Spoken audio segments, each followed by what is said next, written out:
A service of KIBMradio.com, the Internet's home for an all old-time radio.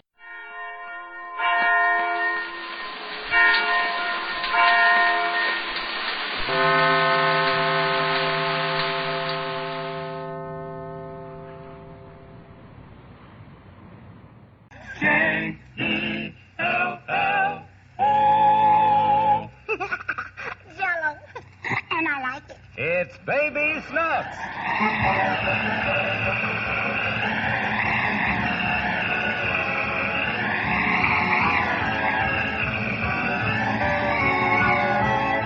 Yes, Jell-O in those 6 delicious flavors brings you the Baby Snooks show, starring Fanny Bryce as Baby Snooks, with Henley Stafford as Daddy, Arlene Harris as Mummy, Carmen Dragon and his orchestra, and me, Harlow Wilcox.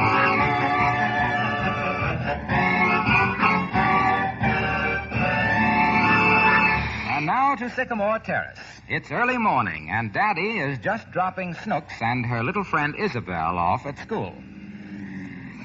Well, here you are, kids. Study hard. Thank you, Mr. Higgins. Goodbye. Goodbye, Daddy. Goodbye, Snooks. And please don't make any trouble for the teacher. You've had to stand in the corner every day this week. Ain't my fault. Now, I don't care whose fault it is. You've been wearing that dunce cap so often, your head's starting to come to a point. No,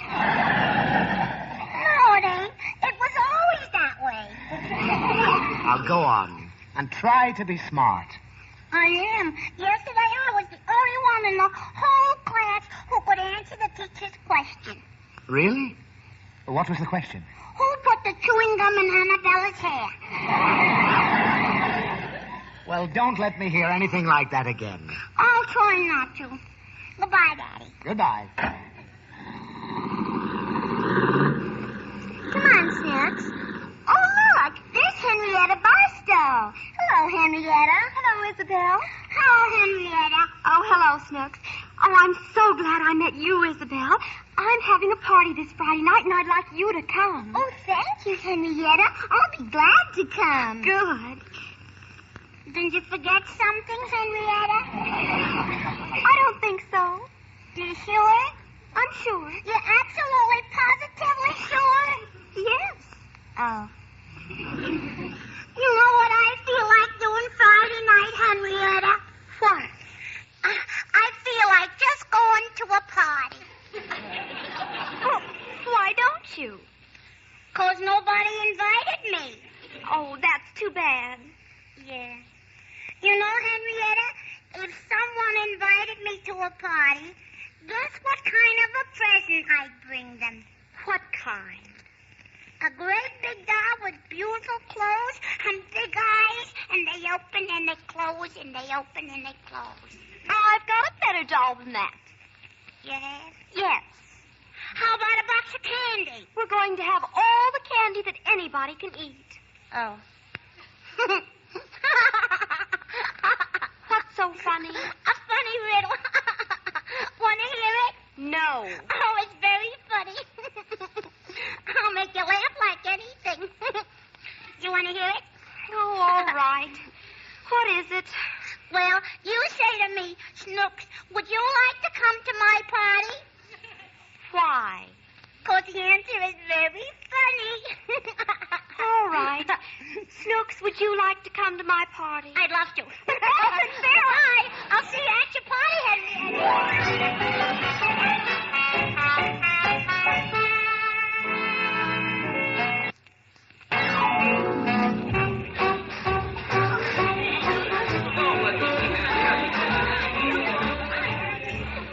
Oh, there you are, Snooks. I haven't seen you since we got here. What are you doing over here in the corner? Just sitting. Well, why don't you get out and dance? I did, but Henrietta stopped me. Stopped you? Why? She said I look silly dancing with a chair. Oh, what's the matter, Snooks? Don't you like any of the boys here? Yeah. I like them all. Well, then why don't you try to get them to dance with you? I tried, but they're all stronger than I am. Well, here comes Jerry. I'll get him over here, and then you talk to him. What'll I say? Do you want to dance, Jerry? Oh, no. Lead up to it gradually. First talk about school and the music and... All right. You hold him while I talk to him. Yoo-hoo, Jerry. Come here a minute. Hello, Isabel. I'd like you to meet Snooks Higgins. Hello, Snooks. Hello. How do you like school? And ain't the music nice? You want to dance? No, thanks. I've got the next one. Well, how about the one after? No. The one after that? Look, silly, I don't want to dance. You want to wrestle? Oh, go home and tell your mother she wants you. Well, bye, Isabel. Oh, Snooks, you'll have to learn more about boys. It's no use. I guess they don't like the brainy type. Oh, look, here comes someone you know. It's Mr. Wilcox. Talk to him, Snooks. I'll see you later. Oh, Mr. Wilcox. Hello, Snooks. Nice party, isn't it? Is it? Why, what's the matter? I can't find the boy who likes me. Well, then I came along at just the right time. You? That's right. Oh, Mr. Wilcox, I didn't know you cared. Now, wait a minute. Can I call you Hollow? Well, yes, but... Come on, let's dance Hollow. You've got me wrong, Snooks. I just meant I know a surefire way to get any boy interested and keep him that way. Tell me quick. Why, everybody knows the way to a man's heart is through his stomach. And everybody knows that Jell-O is a real heart winner. And now that Jell-O is coming back again, more and more Jell-O in all 6 delicious flavors, why, you can be the belle of every ball. Who ever heard of dancing with Jell-O? Ah, that's just it, Snooks. Who wants to dance when they can eat Jell-O? Jell-O in any one of those 6 flavors: strawberry, raspberry, cherry, orange, lemon, or lime. Each flavor is so rich with that famous locked-in goodness. So delectable, it makes you think of the real ripe fruit. Why, the boys will be asking you to sit every dance out. That's just what they're asking me now.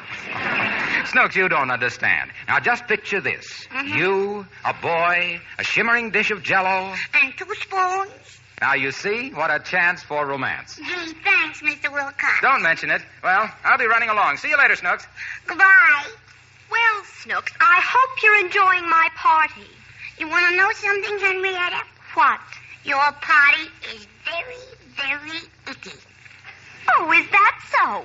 Well, you insisted on coming. Yeah, but you ain't got enough boys to go round. When I give my party, I'm having 9 boys for every girl.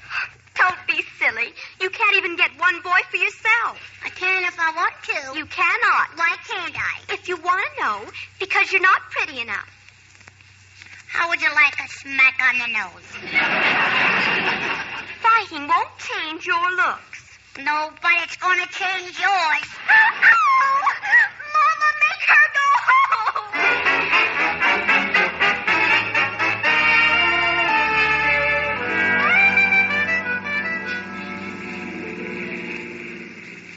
I don't understand it, Snooks. The party's still going on.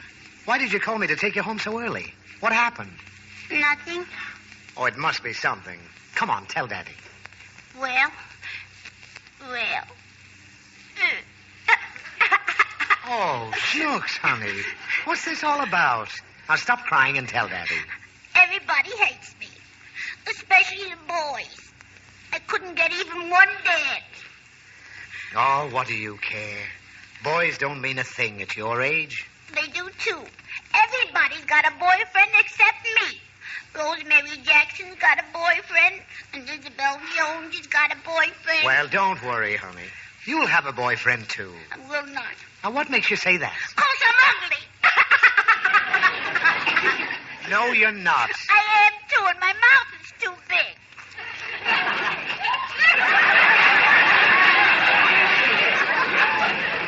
Look, that denotes a kind heart. I don't want a kind heart. I want a boyfriend. Honey, you have nothing to worry about. If a big mouth was any handicap, half the women in the world would never get married. My ears are too big. Who says so? Johnny Field, he said they looked like 2 people was peeking over my shoulder.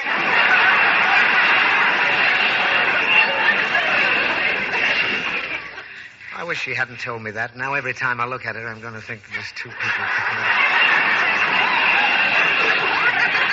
What'd you say, Dad? Nothing. I thought she said... No. Look, Snooks. There's no use trying to kid you as long as there are mirrors in the house. You are young and ugly. But just remember the story of the ugly duckling. Wait till you grow up. Then you know what you'll be? Yeah, old and ugly. You will not. You'll be like the duckling and turn into a graceful swan. I will? Absolutely. Now what? I'll have feathers on my back. Now stop it. You don't have to worry about it now. You have 10 years to play, another 10 years to pray. And after that, there's always the Lonely Hearts Club. What's the Lonely Hearts Club? Nothing for you. They advertise they'll get you a sweetheart when all else has failed. Lonely Hearts Club, huh?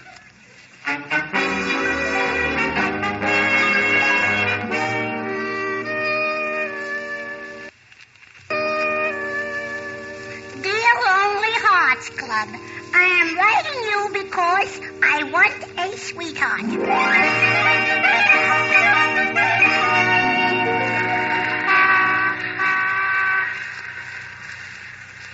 Henrietta, I wonder why Snooks asked us to wait for her here after school. I don't know, Isabel. She hasn't even spoken to me since my party last week. I haven't seen much of her either. Oh, here she comes. Oh, yeah.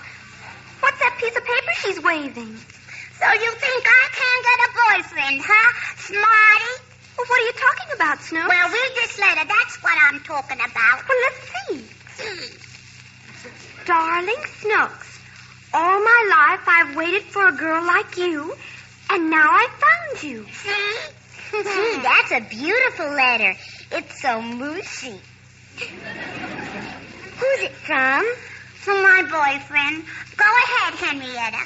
Needless to say, I am the proudest man in the Des Moines City Hall, and I am the envy of all the other elevator operators. So now, who can't get a boyfriend? I'll bet you wrote it to yourself. I did not. Here's the envelope, see? Yeah. But Snooks, do you realize how lucky you are? What do you mean, lucky? Why, you're the only girl in school with a real grown-up boyfriend. Is that good? Why, it's wonderful. You only get someone like him once in a lifetime. Really? I want you to be my friend, Snooks. Come on down to the drugstore. I'll buy you a soda. No, I want to buy her a soda. I ask her first. I don't care. I'm going to buy her a soda. I know what. You can both buy me a soda.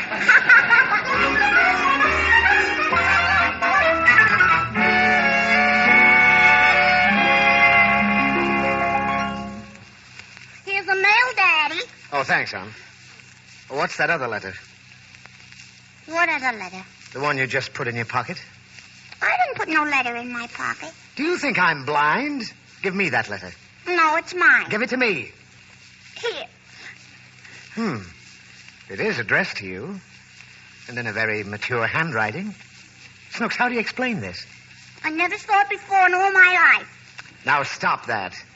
Something very strange is going on here, and I'm going to get to the bottom of it. I didn't do nothing wrong, Daddy. I just wanted a boyfriend. Why, this must have been going on for weeks.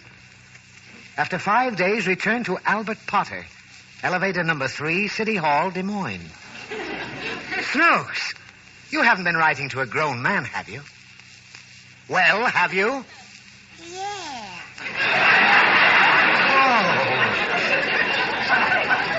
Oh. Where did you meet this man? I didn't meet him yet. Well, how did you get in touch with him? You don't just sit down out of thin air and write a letter to occupant, elevator number 3, Des Moines City Hall. No, you write to the Lonely Hearts Club. Oh. I had to open my big mouth. It's all my fault. Yeah. Let me see what you two find to talk about. My precious darling. Precious darling. That's me. Oh, goodness.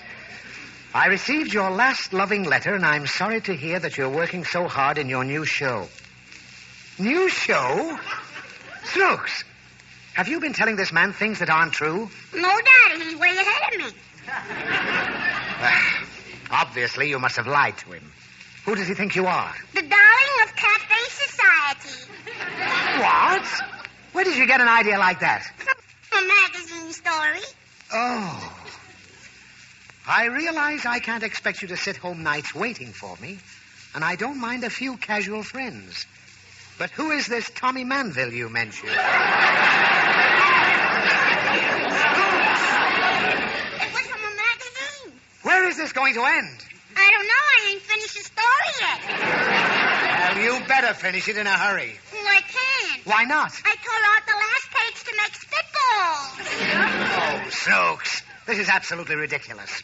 You with a grown-up boyfriend. Yeah, I'm the only girl in the school who has one.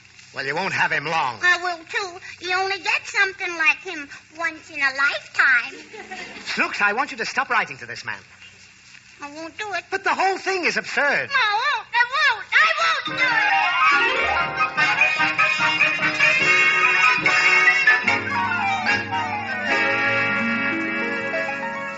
Of course, I could have insisted she stop writing to him, Vera, but that would have made a hero out of him, and Snooks would have liked him that much more. Well, you're not going to let it go on, are you? Oh, don't worry. I have a perfect plan.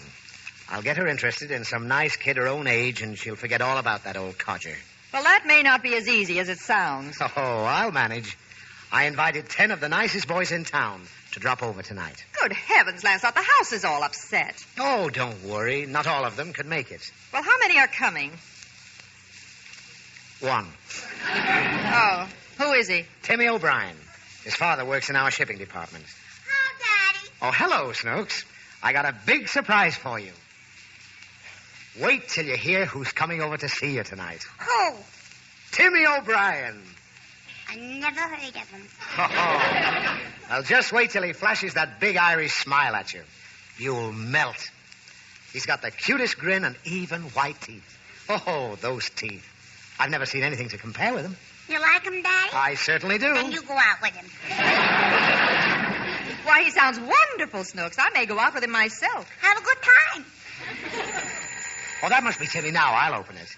Vera, wait till you see this kid smile. It really gets you. Well, Timmy O'Brien. Come right on in, Timmy. Snooks is waiting for you. I am not. Oh. Snooks, say hello to Timmy. Hello, Timmy. Hello, Snooks. What did he say? I said, hello, Snooks.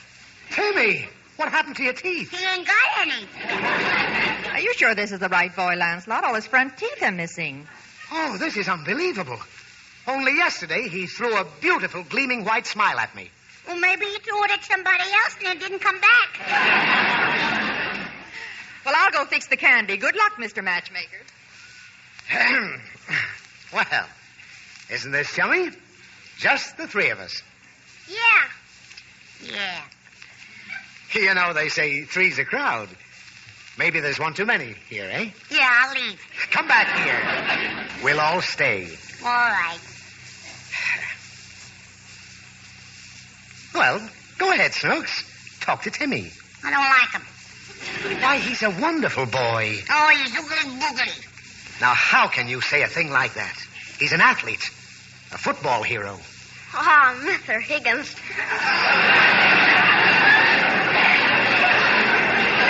Yes, sir.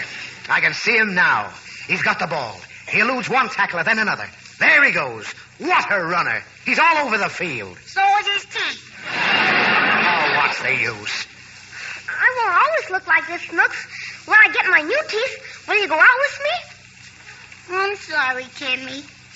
But I'm true to Albert. Forget Albert. You're going out with Timmy. I am not. You are, too. I am not. I'll tell Albert on you. Albert Schmalbert. Now, listen. I'm your father, and you'll do as I say. Now, where are you going? I'm going to write to Albert, and he'll take me away from all this. In this elevator.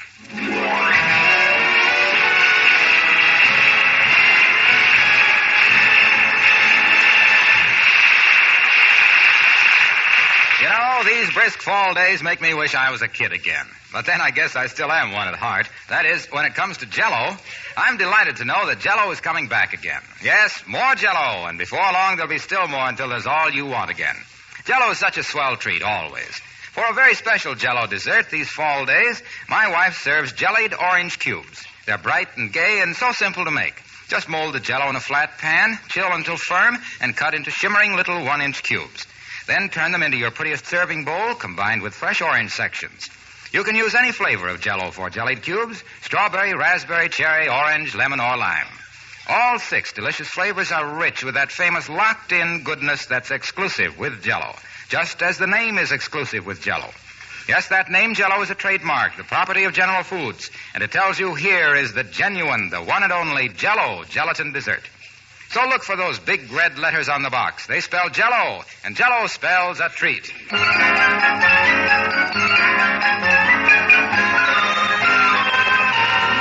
And now back to Sycamore Terrace. Snooks wrote a letter to her middle-aged Lonely Heart Club correspondent, Albert Potter, begging him to come and carry her away from her tyrannical father. It's now 1 week later, and Snooks is up in her room with her little friend, Isabel. Why did you ask me to come over here tonight, Snooks? I want my daddy to think you're up helping him with my homework. You want me to help you? No. You want to know what secret is about? What? Look at this letter. Here, let me see. Dearest, you are right. That atmosphere is no place for a flower like you. Mm-hmm. I will be under your window with a ladder at 8 o'clock on the 17th. But that's tonight. Yeah, I'm going to elope. Oh, Snooks, how romantic. Albert is wonderful. Oh, it'll be fun to have a husband. Do you know how old he is? No, but I think he's middle-aged. I bet he's 19. Gee, that's exciting. Yeah, I'll be Mrs. Albert Potter. Snooks, will you name your first baby after me? Sure, I'll order one from the hospital right away, and I'll name it Isabel. Oh, thanks a lot, Mrs. Potter. Is he rich, Snooks? Oh, my, yes. His letter says we could live on his mansion. A mansion? I think that's what it meant. He spelled it Pension.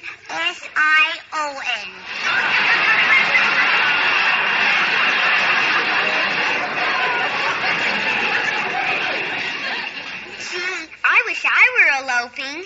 He'll be here any minute. Now help me and put this veil over my head. But he won't be able to see your face. Mind your own business, Isabel. Can I help you pack your bag? No, it's all packed. What are you taking? Everything I need on my honeymoon, my jacks, my yo-yo, my teddy bear, and an extra pair of socks. What's that noise? It's Albert with a ladder. Turn the lights, quick. What's the matter with him? He's trying to find the window. He found it. I hear him climbing up the ladder, Snooks. Now you keep quiet. And don't let him know you're here. I see his head. I'm going to open the window. Is that you, Albert? Oh, my aching back. What's the matter, Albert? Oh, nothing. I'm just out of breath. Albert, take me in your arms and carry me down the ladder. Oh, wait, just give me a minute, my love. You still want to elope, don't you? Oh, desperately, my love, but carrying a full-grown woman, I can't see you in the dark, dearest. How much do you weigh? 43 pounds. Huh? Have you been ill? Your voice sounds peculiar, too. Well, you better hurry. Now I'll climb on your shoulder, and you can carry me piggyback. Wait a minute. How old are you? 60. Here I come. Get off my neck. Quick, down the ladder. I'm going as fast as I can, but I think I've made a terrible mistake. No, if my daddy catches us, he'll give me a spanking. Spanking? I thought so. You're nothing but a child. I am not. I'm the darling of Cafe Society. Let go of my ear. All right. I'll hold on to your hair. No, stop that. Oh, I scalped you. Oh, your hair came off. Put it back on. Get your foot out of my mouth. All right. Oh, there go my teeth. You're all falling apart.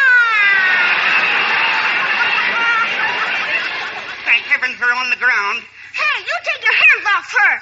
What? Timmy, put up your dukes, mister. If you want Snooks, you'll have to fight me first. Fight you first? Are you making fun of the way I speak? No. Take her, son, and I hope you'll both be happy. Goodbye. Are you all right, Snooks? Yeah. I hope you ain't mad at what I did. No, you saved me from that awful habit. Awful? I thought he was your boyfriend. No. You're my hero. Gosh, I am? Yeah. Couldn't you tell? Oh, I guess you don't know much about women. What's this letter? What's going on down there? It's all right, Daddy. I'm down here with my boyfriend. Albert? No, Timmy. Timmy? How do you like that? I like it.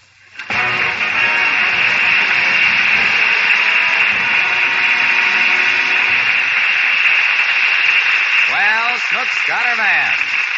Be sure to listen next week when she'll be back in another great adventure. Until then, remember Jell-O in those 6 delicious flavors. Snooks, you tell them.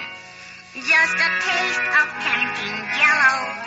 And believe me, you will know it's the one and only Jello. I like it.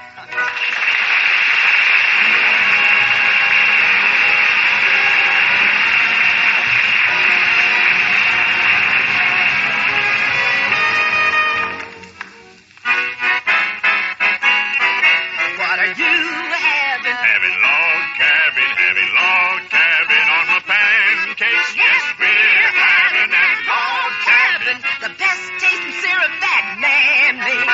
Have log cabin. Yes, Log Cabin. The syrup with that real Northwoods flavor is back. Ask for Log Cabin at your grocer's.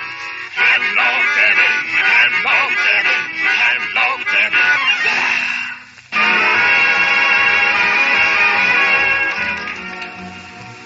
Friends, the Community Chest Drive is now on all over the country, and we'd like to interest everyone in giving just as generously as they can to their local community chest.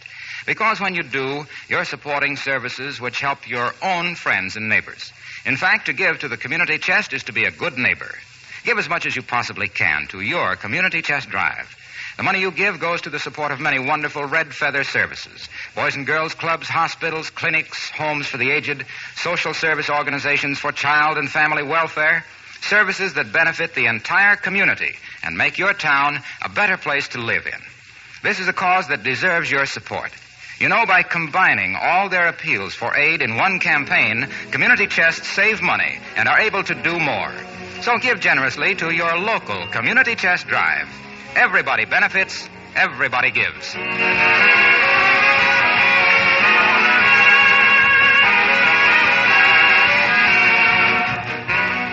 The Baby Snooks Show, starring Fanny Bryce as Snooks and Hanley Stafford as Daddy, is written by Jess Oppenheimer, Ashmead Scott, and Frank Tarloff.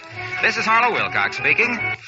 Listen again next Friday night and every Friday night to the Baby Snooks Show, transcribed and starring Fanny Bryce. Now stay tuned for Club 15, which follows immediately over most of these same stations. This is CBS, the Columbia Broadcasting System. KNX, Columbia Square, Los Angeles. Can you and your children adjust to the strange, new, wonderful world that is being wrought in the test tubes and cyclotrons of science beyond tomorrow? Beyond Tomorrow, a new program of probabilities drawn from the vast library of science fiction, where anything is possible and possibly may happen to you.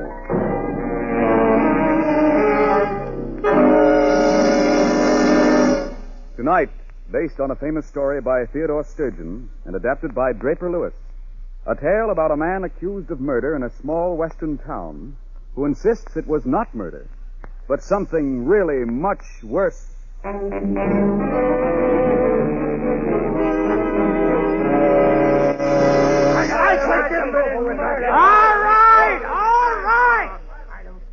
I'm presiding coroner here, and I'll handle this inquest my way, if you don't mind. All right. Now, look, Kemp. Why can't you get it through your head that nobody's trying to railroad you into admitting anything? You just a fella knows something about the death of this here Alessandro Sykes. And this court would like to know exactly what happened. Well, I'll tell you what happened. That kid killed Sykes. Killed him dead. That kid killed Sykes. Killed him dead in the doornail, and then brought the body back here and dumped it in his hotel room. That's what happened. No, you're wrong. I didn't kill him. I didn't kill him.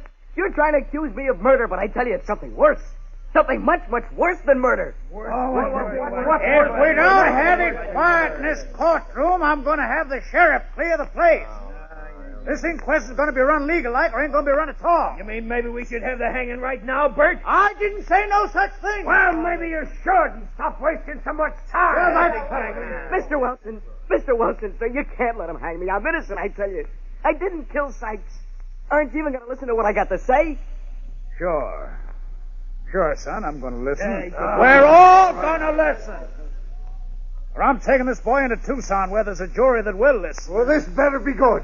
We don't like murder around Switchpath. No, we don't like strangers neither. If you gentlemen are through now, suppose we hear what the boy has to say. All right, son. Now let's get the facts straight first off. Your full name? James Gordon Kemp. And your home? Chicago, Illinois. City bred, huh? Maybe that's why he don't give no mind to something like murder. I thought you was always so proud about the times you've been to Tucson, Hafferty. Huh? Seems to me wearing silk shirts is pretty city-fied, too. All right. Here, son. Sit down. Thank you. Now, suppose you tell us what happened. Tell us the whole story just like it happened. Okay. I'll try. I guess I'd better go right back to the beginning. The first time I ever saw this here Sykes. It must have been about 2 months ago. I had a little repair shop at the time, just auto parts and maybe fooling around with radios and TV sets now and then. It didn't make no big profit, but it paid the rent and gave me a little extra pocket money. I was working in my shop one afternoon when he walked in. He watched what I was doing a couple of minutes. Then he spoke up. You Gordon Kemp? I said yes and looked him over. He was a scrawny fella, probably 60 years old, and wound up real tight. He talked fast, smoked fast, moved fast, as if there wasn't time for anything, but he had to get on to something else. I asked him what he wanted. You the man who had that article in the magazine about a concentrated atomic torch? Yeah, only that guy from the magazine used a lot of loose talk. He says my torch is 300 years ahead of its time. Actually, it's something I stumbled on by accident, more or less. It's an ordinary atomic hydrogen torch, but it's plenty hot. It'll cut anything. And since it got patented, you'd be surprised at the calls I got. You got no idea how many people want to cut into bank vaults and the side doors of hock shops. Like to take a few weeks off and go out west? Arizona? I want you to cut your way into a cave there. A cave? Is it legal? Oh, sure it's legal. How legal? You get me into that place, you can satisfy yourself as to whether it's legal. I'll give you $5,000. What? Cash. How's that again? Get me into that cave, and you'll get $5,000. Cash.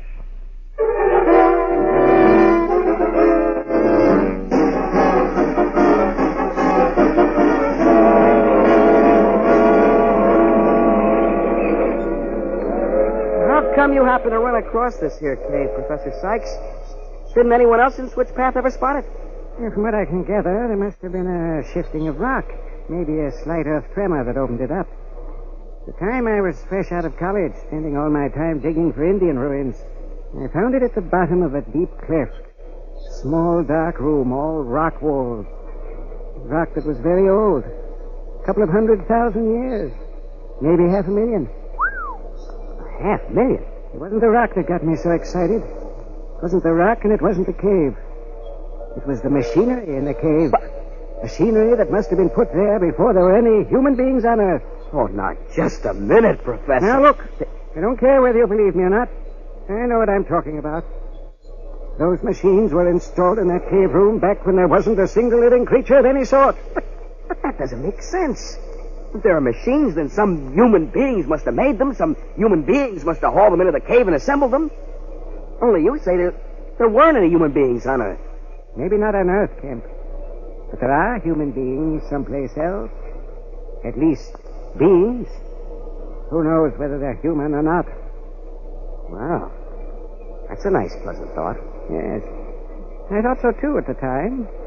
Gotten used to it now.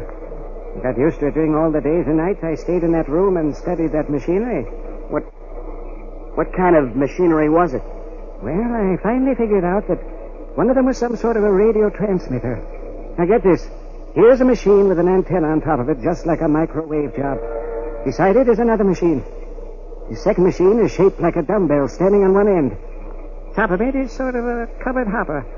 At the waist of the machine are two big spools with a wire running between them made out of some alloy that was never seen before on this earth. Were they running? One was running, making a slight humming sound. The dumbbell machine was running, and that's what gave me a clue to what it was. That machine is a recorder. And that automatically makes the other machine a transmitter. A recorder? What kind of a recorder? It records the physical being of the entire Earth. Every earthquake, every continental shift, weather cycles, every hurricane and volcano eruption and landslide. Now here, take a look at this. Piece of wire, huh? About 35 gauge. Money tough, yes. I cut it off the recording machine. Kemp, my boy, took a long time, a lot of years out of my life. I finally got it decoded. I can read that wire. You've no idea in what detail that piece of wire records, second by second, minute by minute, day by day, through the years, through the centuries. When I start my decoding, I'll be able to prove things which until now have only been guessed, only whispered about in the history books of the world. I'll be able to give the exact time and date when the Red Sea parted for the fleeing Israelites. You want to know what happened to the Spanish Armada? I have it all here. What about the last days of Pompeii? I have it, son. I have it. And I am going to give it to the world. Me, Alessandro Sykes, will give it to humanity complete and provable, and history will be reckoned from the day I speak.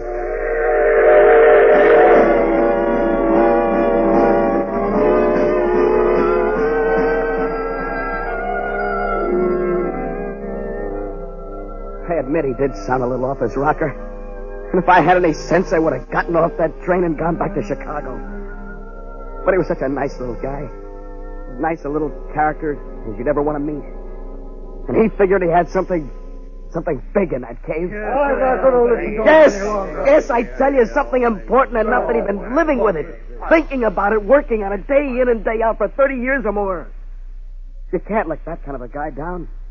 All of us here knew Sykes pretty well, Kemp. His family was among the first settlers in Switchpath. Came in on a wagon train just before the rush in 49. We knew he spent a lot of time digging around in the desert, but we never heard about no cave. It's 30 miles or so to the east of town.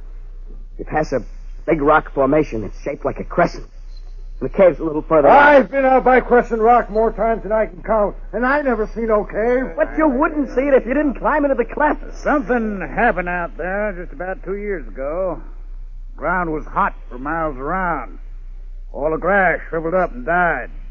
Nothing's grown there since. Yeah, besides, if Sykes had found a cave, he certainly would have told somebody here in town. Ain't like he was an outsider, if you know what I mean. Well, sure. That cave was there. It's not there now, but it was there, and I was in it. Sykes didn't tell anyone else about it because he knew no one would believe him. He wanted to get his proof first. And what makes you think we believe you, Kemp? This is the truth, I'm telling you. This is how it happened. And you still haven't told us about the killing yet. No, how about that? I said this inquest was going to be run legal now, I boys. say we're wasting a lot of time. The whole story smells to high heaven, and you know it. I ain't passing judgment one way or the other till I hear what the boy has to say. And I still mean what I said about having the court clear. All right. Now, go on, Kemp. What happened when you got here to Switchpath with Sykes? I don't think anyone will remember the night we arrived. I was dead tired from the trip, and I wanted to get some sleep. But the professor was all for getting out of town as quick as possible. He didn't want to answer any questions.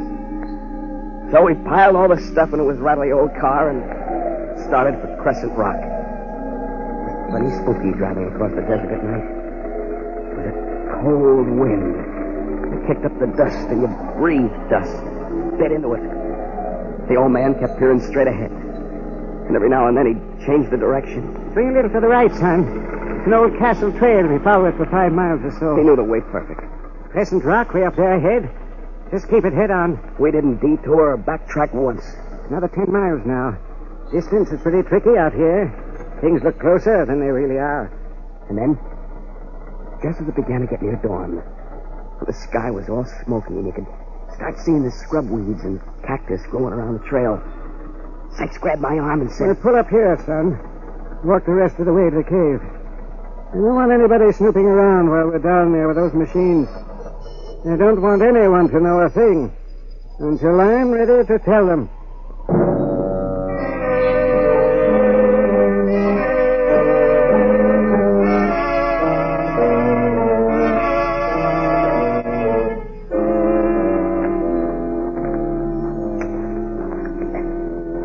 Just about 100 feet or so, and we'll see at the entrance to the room, son.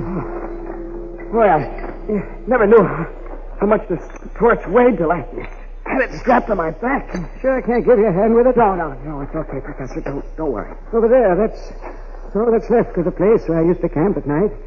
I was afraid to sleep in the room, afraid to sleep outside the cleft. I used to make a fire and bed down on the rock. Can't say I'd enjoy that over a long period of time. You get used to anything if it's important enough. I got used to the dark, the sound of little animals scurrying around, the damp, the smell. Wait, huh? This is it, Kemp. You take off your pack here. There. Oh, that feels better. Oh, I'm glad I can still straighten up. You see that place there? Between the two pillar formations? That's it, son. And it's all yours. That 300 years in the future torch of yours is any good. Now's the time to prove it.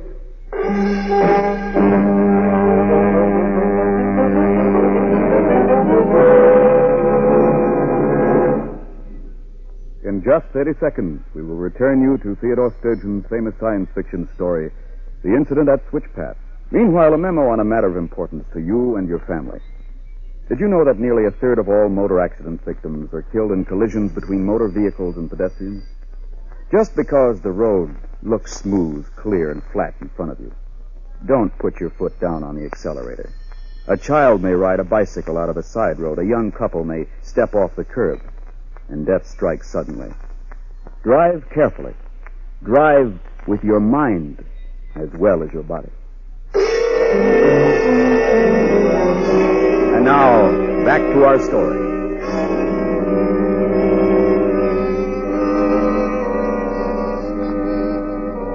Okay. Now stand clear of the equipment, Professor. Sure that tank is balanced squarely? I can pile a few more rocks around it. Yeah, well, we'll give it a try this way. If it starts to move, just give a shout. I'll watch it, Kent. Well, here we go.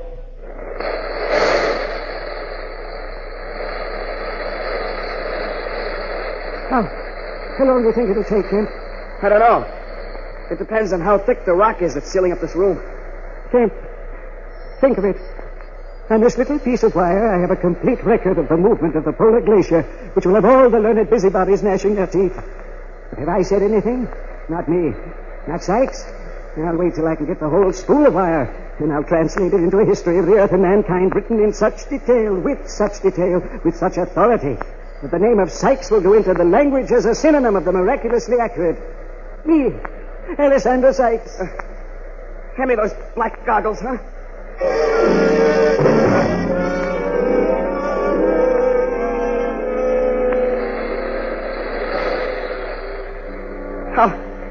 How long have we been at it now, Professor? Almost 3 hours, son. You better let me spell you. No, I'll take a breather when I need one. This torch is too heavy for you to handle. By the way, whatever happened to the entrance you used before? How can we have to burn our way in like this?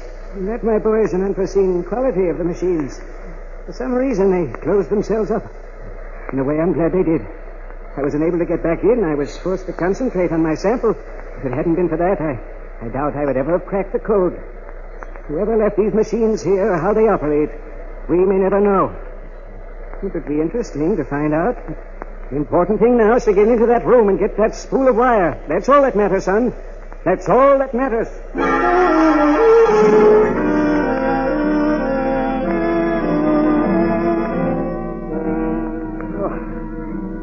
6 hours and only 7.5 inches. I've seen that torch of mine walk in a laminated bank vaults like the door was open. What kind of rock is this, anyhow? There must have been some chemical substance added that we don't know about when the room was sealed. And you think that machine will still be running after the blast of heat it must have took to build this wall? It'll be running. They'll both be running. The recorder and the transmitter. What do you mean? The transmitter? Because the recorder was set to trip it off. I found that out, too. There's a little gear train waiting by the wire, and when something happened, somewhere on Earth it was just the right thing, a crimp would show in the wire, which would hit the gear train and start up the transmitter. Yes, but you said... I saw a crimp in the wire. Something happened which put a wiggle in it, the thing I was looking for all along. I was in the cave the day it happened. There was a sharp click. The transmitter started up, and the wire kept on recording. I looked in the papers the next week to see what it was. I couldn't find a thing. It wasn't until the following August that I found out.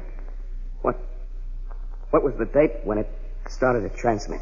July 16, 1945. July 16. The day the first atom bomb was exploded at Los Alamos, New Mexico.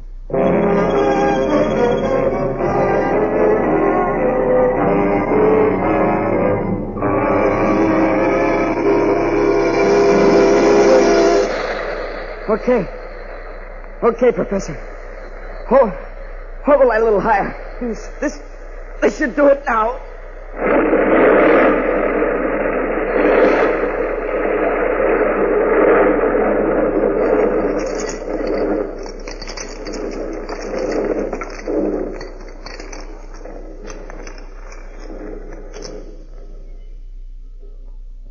Well, there it is. I'll have to wait a minute or so while those edges cool. 30 years' work. 30 years, Kent.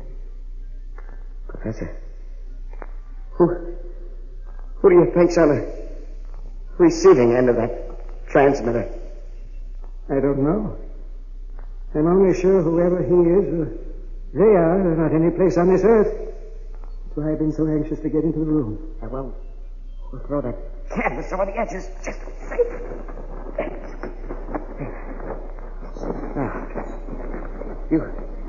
You take the big flashlight and I'll bring the lamp. We can remove the spool of wire and then destroy the machines. It won't be any good to anyone else once the recording device is disconnected.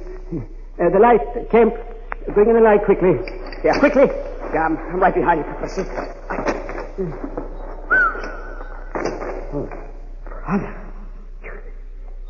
You weren't kidding about that machinery, were you? They're beautiful, aren't they, Kemp? I've never seen anything that looks like that transmitter. And the recorder, Kemp. Come closer. Examine the recorder. Listen to it humming, Kemp. I knew it would be humming. It's recording everything that's happening to the Earth, the whole Earth, when we stand here and listen to it humming.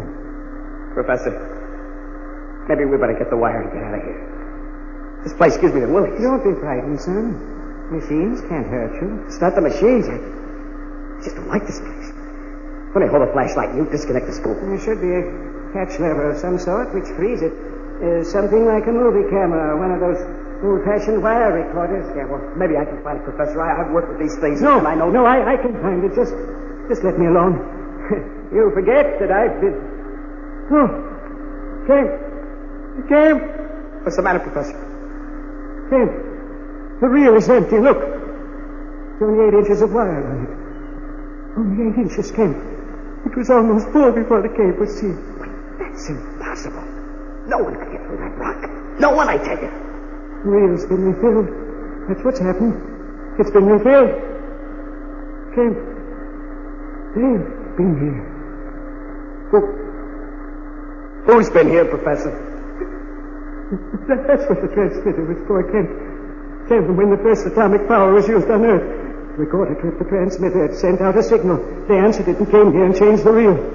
It's the beginning of a new era as far as they're concerned. Sykes! Who are you talking about? Who are they? What do you mean?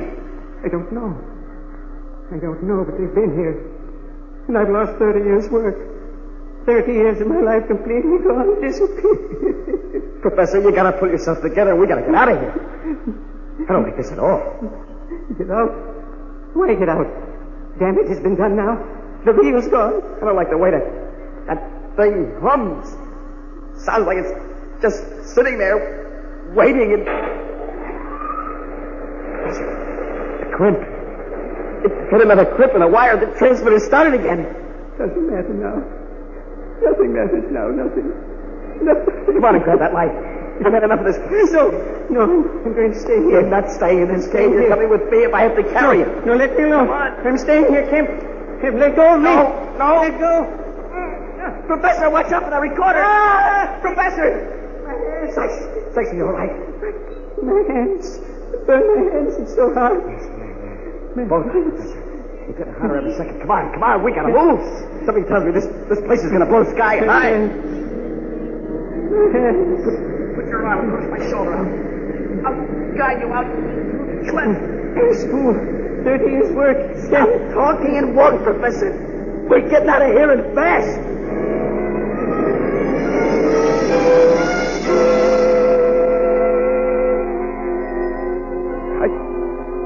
I don't remember much about that climb up through the cleft, dragging Sykes with me every inch of the way.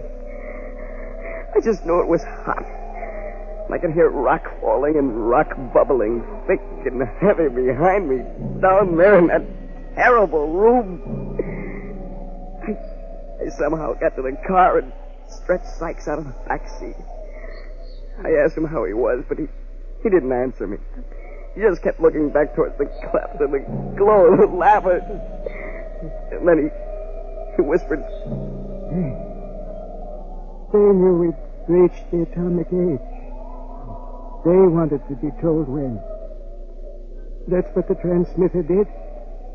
They came and took the recordings. They were the machine. Don't try to talk, Professor. I'm going to drive you into town and we'll get the doc to take care of those hands of yours. They sealed off the room with something they thought only controlled atomic power could break into. This time the recorder was triggered to that power.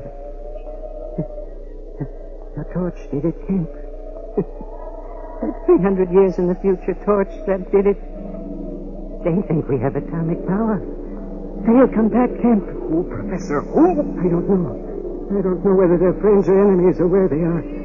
There'd be only one reason why some creature would want to know a thing like that. And that's so they could stop it. Oh, no, Professor. We're not going to be stopped now.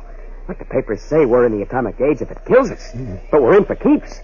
Why, humanity would have to be killed off before to get out of this atomic age. I know that, Kemp. I know. That's what I mean. Oh, Kemp, what have we done? What have we done? Professor? Professor Sykes?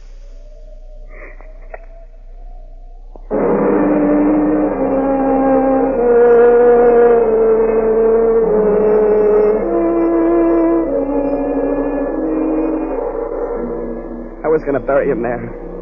Out there near the cleft. I thought he'd like to be there. But then I realized the people would be wondering about him, looking for him. So I brought him in. In the excitement I left town, it just didn't look good to me. I knew nobody would listen to a yarn like that. Well, now I can see what Brother Kemp was worried about. If that story is true, I, for one, would think twice about telling it. He's a liar. He's a murdered liar. I got a kid that reads that kind of stuff, and I never did like to see him at it. Believe me, he's going to cut it out as of right now. I think this Kip guy needs a hanging.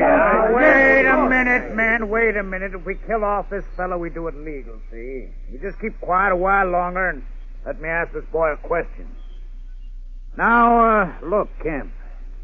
If there's anything in your story, or in that goofy idea of the dead man's about someone coming to kill us off, well, ain't it about time they did? Yeah. When's the invasion start, Kip? Yeah, maybe we should start digging foxholes now, huh, Kemp? I didn't say anything about that. I just told you the facts the way they happened.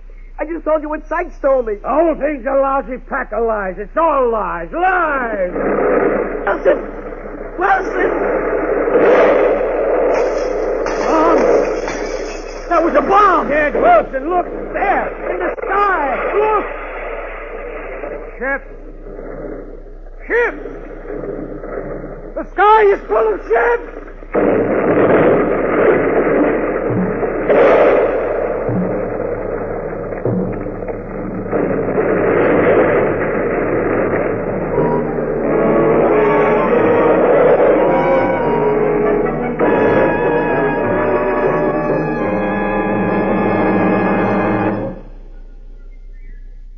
You have just heard Incident at Switchpath, another program in the new science fiction series Beyond Tomorrow.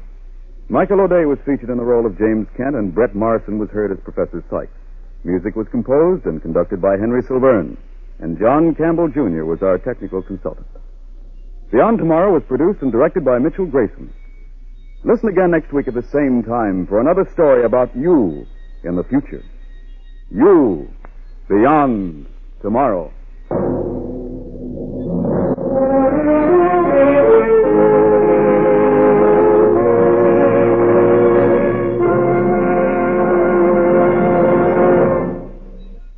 This is the BBC. Wait a minute here. How do you do? How do you do? Come here often. Well, only when I have some announcing to do. Oh, what do you say? Oh, nothing much. Things like, this is the BBC. Oh, that's very good, isn't it? Right. Yeah. Go on, say again. Just once. No, I'd rather not. No, go on. Be a devil. No, it sounds so trite. Well, trite. Oh, very well. This is the BBC. Only marvellous. Good. Here, Hugh, what would you say if you were an announcer and you had to say something like that? How would you do it? Something like that. Oh, that's nice, too. I say, Betty, come here and meet an announcer. Why, is he nice? Charming. You know, he says things beautifully. And he's got the cleverest little catchphrase. Oh, how divine. I must listen. And so you shall. Go on, Mr. Announcer. Oh, right. This is the BBC. Oh, it's out of this world.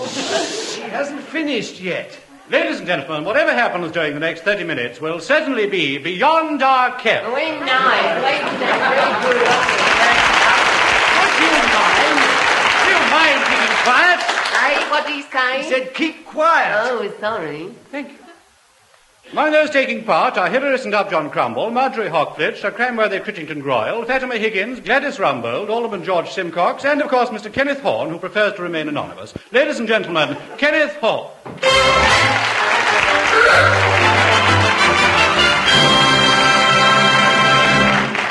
Hello and good evening. Well, first of all, here's a special message to all our listeners in Iceland. Wrap up.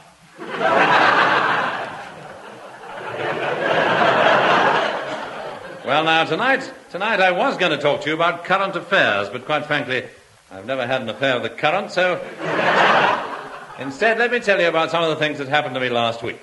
On Monday, I attended a wine tasting festival. On Tuesday, I was told that I had a good time on Monday. But just the same, Tuesday evening, I popped into the Folie Bergère, but there wasn't much on, so instead I went along to the Poetry Lovers Guild at Oxshott, and I listened to some rather unusual verse reading given by a young lady from Gloucester. She'd obviously led a very full life. On Wednesday, I went to Gloucester. Friday, I couldn't move. But Saturday was really an eventful day. I remember that morning, I'd got up earlier than usual.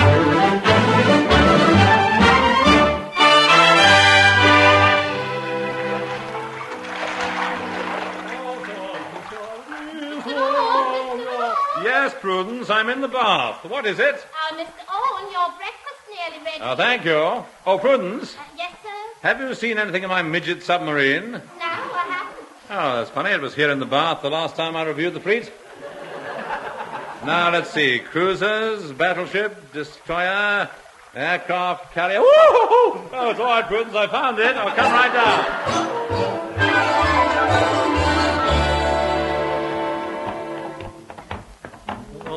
Morning, Mr. Owen. Oh, good morning, Prudence. Here's your paper, sir, and the Morning Post. Oh, now come along, sir. Your breakfast will be getting cold. All right. Hold on. Well, now, let's just have a look at the crossword, shall we? One down. What you'd expect to find in a monastery garden. Paul letters.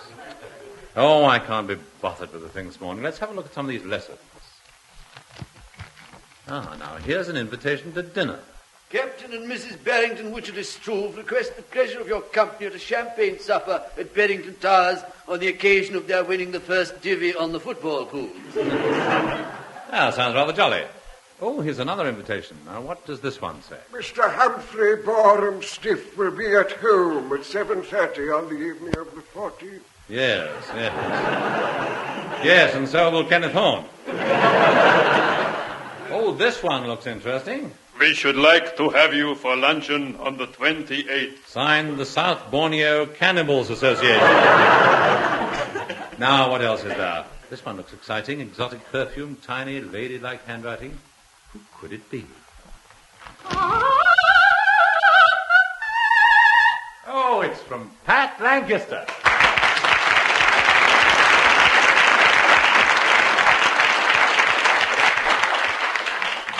Dear Ken, I've been going through several songs for the new show, and I think perhaps you might like a song from South Pacific. It's called A Cockeyed Optomist. P.S. It goes like this. When the sun is the bright canary yellow, I forget every cloud I've ever seen. So they call me a cockeyed optimist, immature and incurably green. I have heard people rant and rave and bellow that we're done and we might as well be dead. But I'm only a cockeyed optimist, and I can't get it into my head. I hear the human race hasn't very far to go, but every whippoorwill is selling me a bill and telling me it just ain't so. I could say life is just a bowl of jello and appear more intelligent and smart, but I'm stuck like a dope with a thing called hope, and I can't get it out of my heart. Not this heart. I hear the human race is falling on its face and hasn't very far to go, but every whippoorwill is selling me a pill and telling me it just ain't so. I could say life is just a bowl of jello and appear more intelligent and smart, but I'm stuck like a dope with a thing called hope, and I can't get it out of my heart. Not this heart.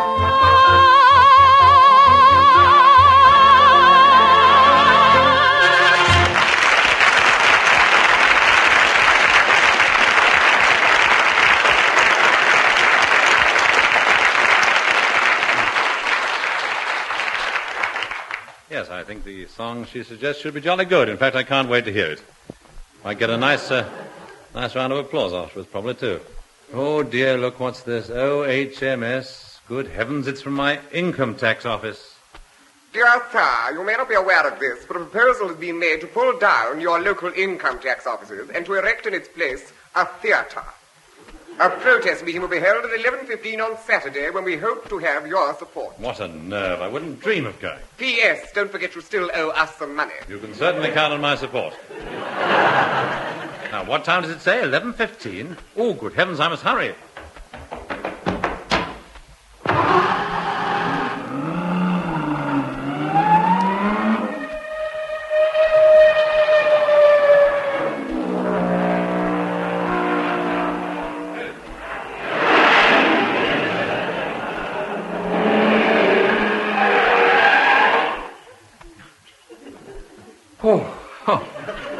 I just made it.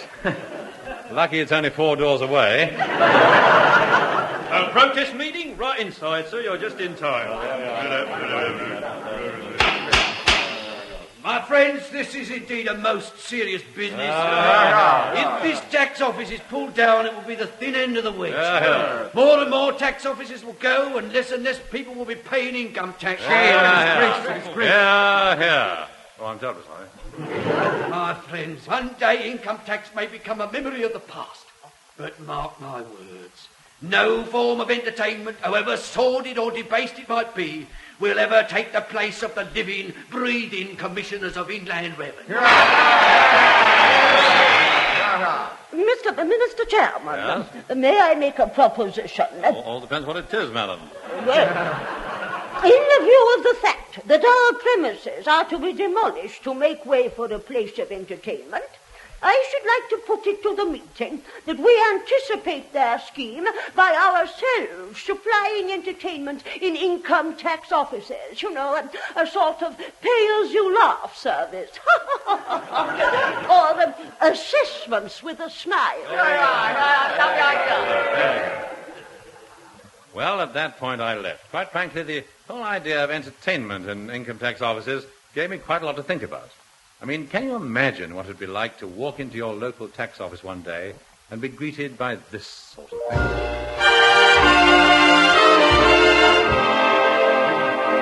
Well, hello there. This is your genial host and compere, 247/2984/38 subsection D, saying good afternoon and welcome to the Income Tax Show. Yes, if we can bring just one smile to one little face today, then somebody slipped up somewhere. And now, dear sir or madam, with reference to our show, I am commanded by the Commissioners of Inland Revenue to bring you Government Grant and his Whitehall Steel Band.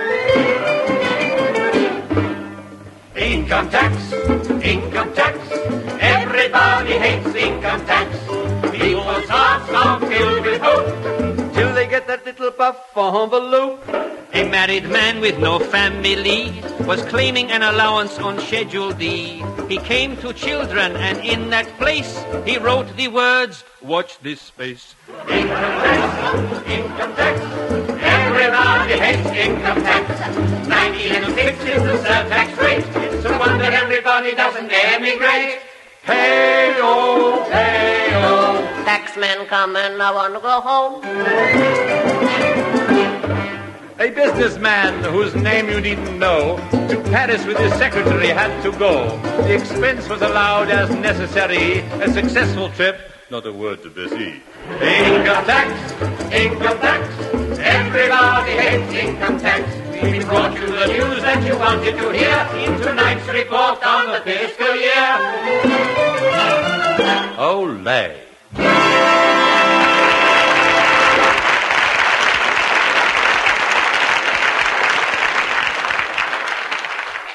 And now, to deal with your tax problems, here is Miss Romney Marshes. It's been a worrying week for some of you. The particularly anxious blue eyes of Finchley.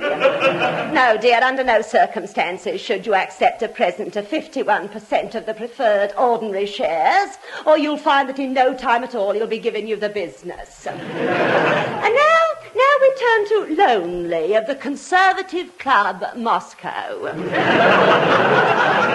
You say that since you've been out of the country, your wife's taxes have got in arrears. Tell her as nicely as you can to take them out of arrears and send them to the nearest tax office. Well, now, our last problem comes from Goldilocks of South Kensington, who is actually with us today. Would you come up here, please, Goldilocks of South Kensington? Goldilocks, come along, Goldilocks, dear. Don't be bashful now. Come along. That's right. Well, I wish I hadn't written to you now.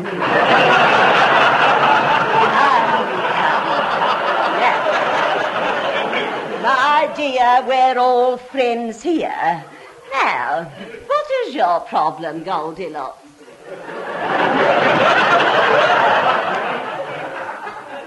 Well, you know on the income tax form there's a little box affair, and it says, do not write in this space. Yes? Well, I wrote in it. Oh, did you now? Well, let's have a look at what you wrote. Oh! Well, I think this should be dealt with by our expert from the Treasury, Mr. Maltravers. Hello? Who called? Somebody want me? Yes, Mr. Maltravers. Perhaps you'd read this. Hey, that's putting it a bit strong, isn't it? I'd never have thought this of you, dear. I didn't write it. He did. Oh, that's all right then, Mrs. Marshy. You better leave this to me. Now, sir, first of all, I think I should point out that, of course, we can't possibly do what you suggest. However, if you feel that we have assessed you rather harshly, then we'll give you a chance to reduce the tax payable in our new quiz game, Beat the Assessor. Oh, thank you. Now then, sir, for each question answered correctly, we halve your tax, but should you fail to answer them, then your tax is doubled, right? Right. Right. First question. What is the difference between a red plush carpet? Give reasons.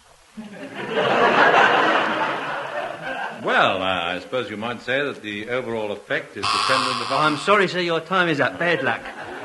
That's doubled your assessment, but you're still in the game. Now, question number two. Number two, listen carefully. There is a cage 30 feet long containing a full-grown Bengal tiger. At each end of the cage, there is a hole through which the tiger can put its head. Right? The tiger runs down the cage at 30 miles an hour and sticks its head through one hole. He then runs up the cage at 40 miles per hour and sticks his head through the other hole. Then down the cage at 50 miles an hour and sticks his head through the first hole, up the cage at 60 miles an hour and sticks his head through the other. Now the question is, at what speed will the tiger be travelling when he can stick his head through both holes at once?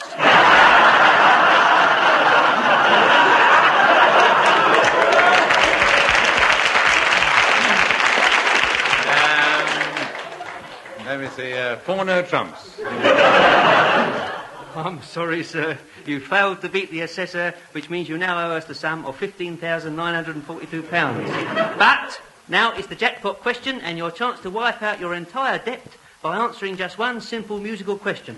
Right. Can we have the blindfold, please? There. That's it. Now, you can't see, can you, sir? No. Good. Then listen. Now, what tune is this and who is playing it? Soldier, soldier, won't you marry me with your musket, pipe and drum? Oh, thank goodness I'd recognize that anywhere. It's Soldier, Soldier, played in the distinctive style of the Malcolm Mitchell Trio.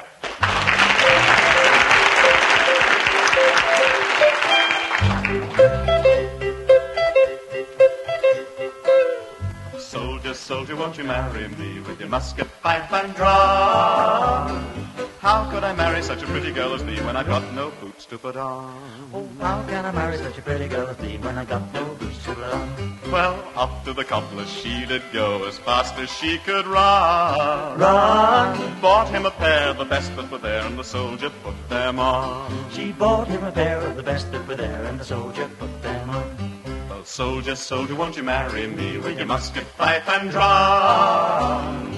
How could I marry such a pretty girl as thee when I got no socks to put on? How can I marry such a pretty girl as thee when I've got no socks to put on? Off to the haberdasher she did go as fast as she could run. Run! Bought him a pair of the best that were there, and the soldier put them on. She bought him a pair of the best that were there, and the soldier put them on. Soldier, soldier, won't you marry me with your musket, pipe and drum? How could I marry such a pretty girl as thee when I've got no pants to put on? How can I marry such a pretty girl as thee when I got no pants to put on? Well, off to the tailor she did go as fast as she could run. Run! Bought him a pair of the best that were there, and the soldier put them on. She bought him a pair of the best that were there, and the soldier put them on. Soldier, soldier, won't you marry me with your musket, pipe and drum? Oh, how could I marry such a pretty girl as thee? With a wife and a baby at home. With a wife and a baby at home. With a wife and a baby at home. With a wife and a baby at home.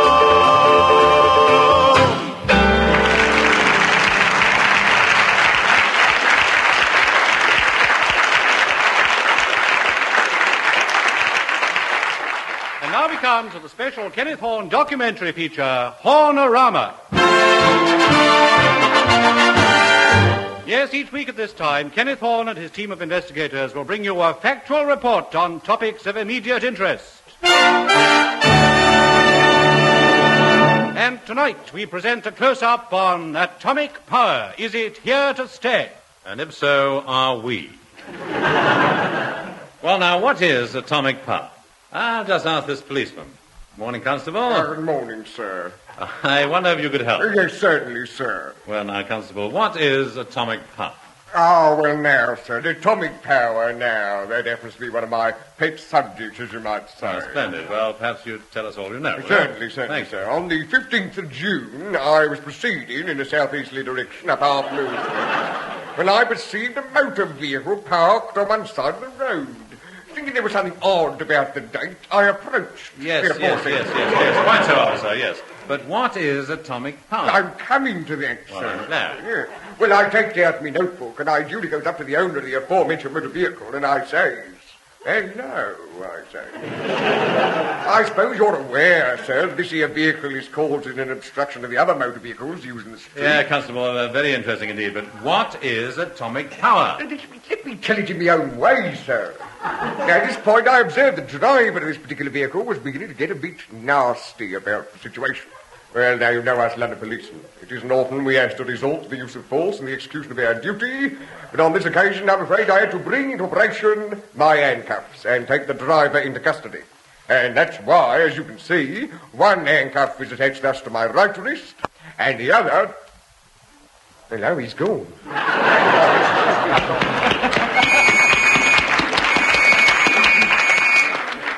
What is atomic power? Doesn't anybody know what it is? Yes, I think I may be able to help. Here's my card. Oh, thank you. Very glad to have you with us, Mr. Henry Spindlethrow of the International Atomic Research Association. Well, now, sir, perhaps you'll just briefly tell us all about it, will you? Certainly. Well, you see, a formulade for this in expressia of mathematics. Would you like that? Yes, I would. Please go on those lines. Well, the average curriculum at the 11 or plus C gives it a half cm of each squared. You see? And the basic fundamental of it was the first formation of the solar system where exploding. Yes, I quite understand that now. Now, a lot of us I know, I and in common with many other people, have been worried about fallout. What is your view on that? I'm glad you asked me that one. Yes. Well, where that of the Mercy in the Holy Doom fall out, fall in, constrain it. The Portia heard the certain motion of venison.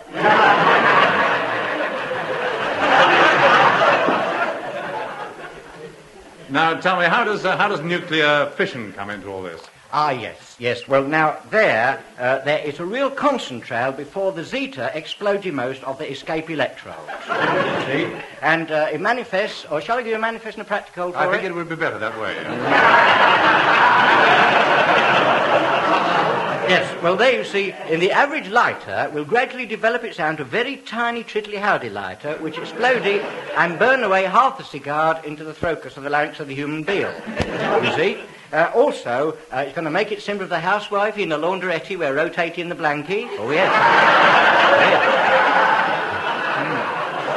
Yes, that I can understand very easily. Now, sir, it has been nice of you.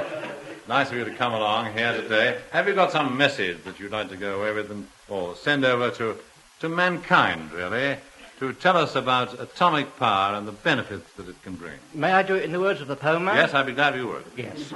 Well, here and where that, or the average walking, I'll do Shakespeare for it again, if I may the most, where you walk or strut it on that stage, then scan the leader for your newspaper page and suffer almost for day. The human being put his nose to the grindstone, all will be well informed. Oh, yeah.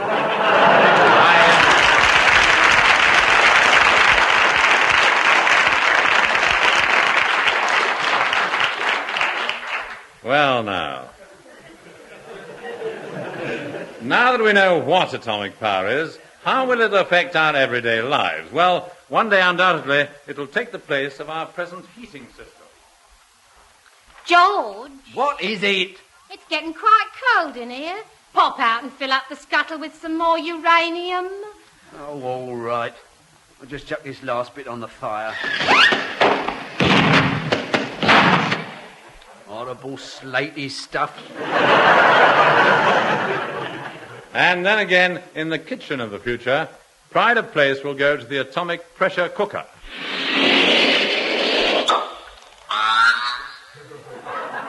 Edith, Charles, Peter, Robin, come along. Dinner's on the ceiling.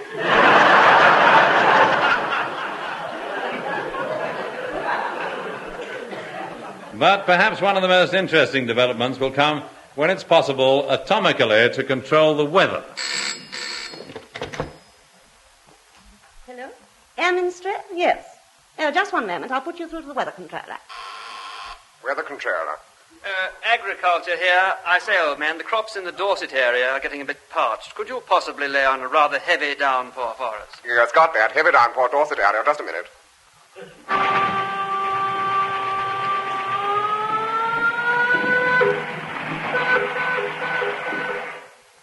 Hello, your heavy downpour will be starting in 10 seconds from now.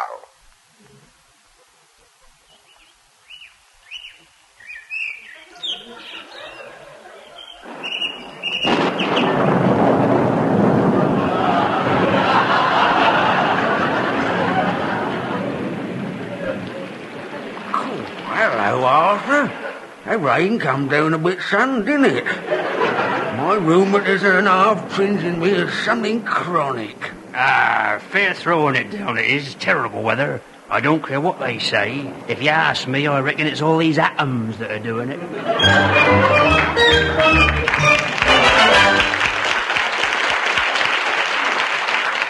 Yes, I think it is too. Well, so much for the future. Now, what of atomic power today?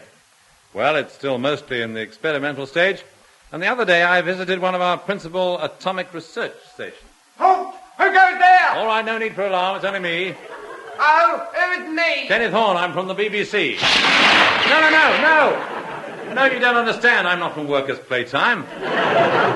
I got a personal letter of introduction to the Director of Research. Very good, sir. You'll find him in the radioactivity room. I see. How will I recognize him? Why, he's the one that glows. Thank you. Kenneth Horne? Yes, that's right. Well, now, sir, perhaps you'd tell me exactly what you do here. No pleasure. Well, now, you see this machine here? Mm-hmm. Now, what do you think it is? What, this one? Well, I'd say it was a superhedrodonic regurgitating calculator. However did you know? It was just a shot in the dark. How does it work? Well, first we get some plutonium, and then we get some uranium, and we mix them all together in this cyclotron, and then we turn on the gas, and before you can say Joseph Locke, we raise it to a temperature of 60,000 degrees Fahrenheit. Good gracious, what's it used for? Making toast. Oh, now, you just make yourself at home, and don't steal any secrets. Bye. Well, that gives you a rough idea of how they're carrying on in atomic research. But what of the future? Soon, perhaps, interplanetary travel will become an everyday affair, enabling the people from two different worlds to meet in friendship and universal goodwill. Perhaps even in our time, we shall see a flying saucer from another planet land in the very heart of London, its passenger to be greeted with traditional British ceremony. I'm very sorry, sir. You can't park that here. Now, I want your name and number.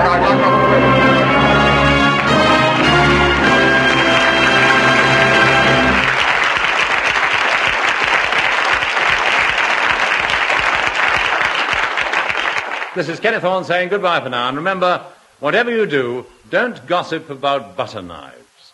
You know how those things spread. You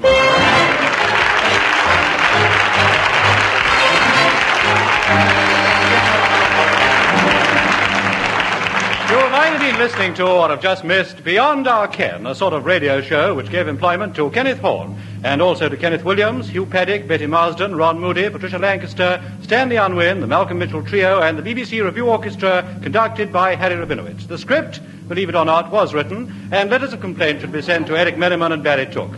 However, the onus must inevitably fall on our producer, Jakes Brown.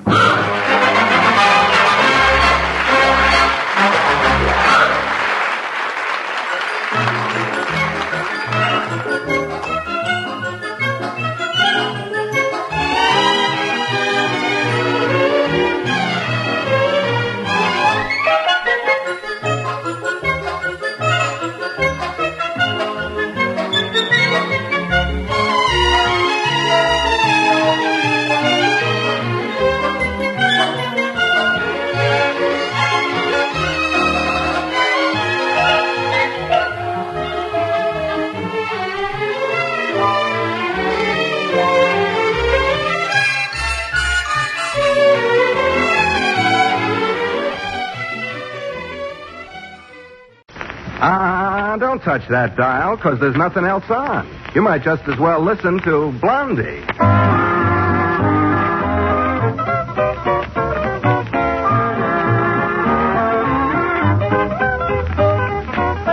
Blondie, rebroadcast for the servicemen and women of the United Nations with Penny Singleton and Arthur Lake as Blondie and Dagwood Bumstead, respectively.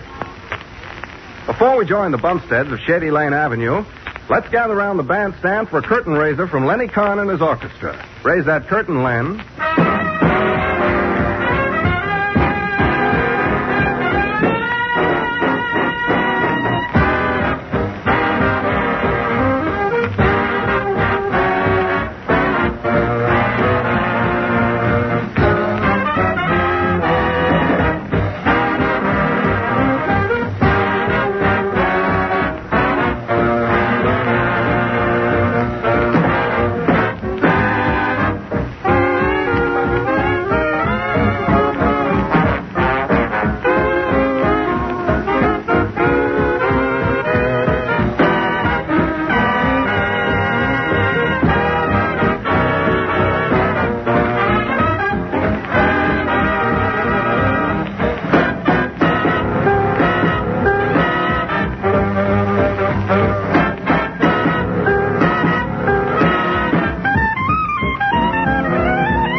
Weekly visit with our neighbors, the Bumsteads of Shady Lane Avenue, who have as their guest tonight Fanny Bryce as Baby Snooks.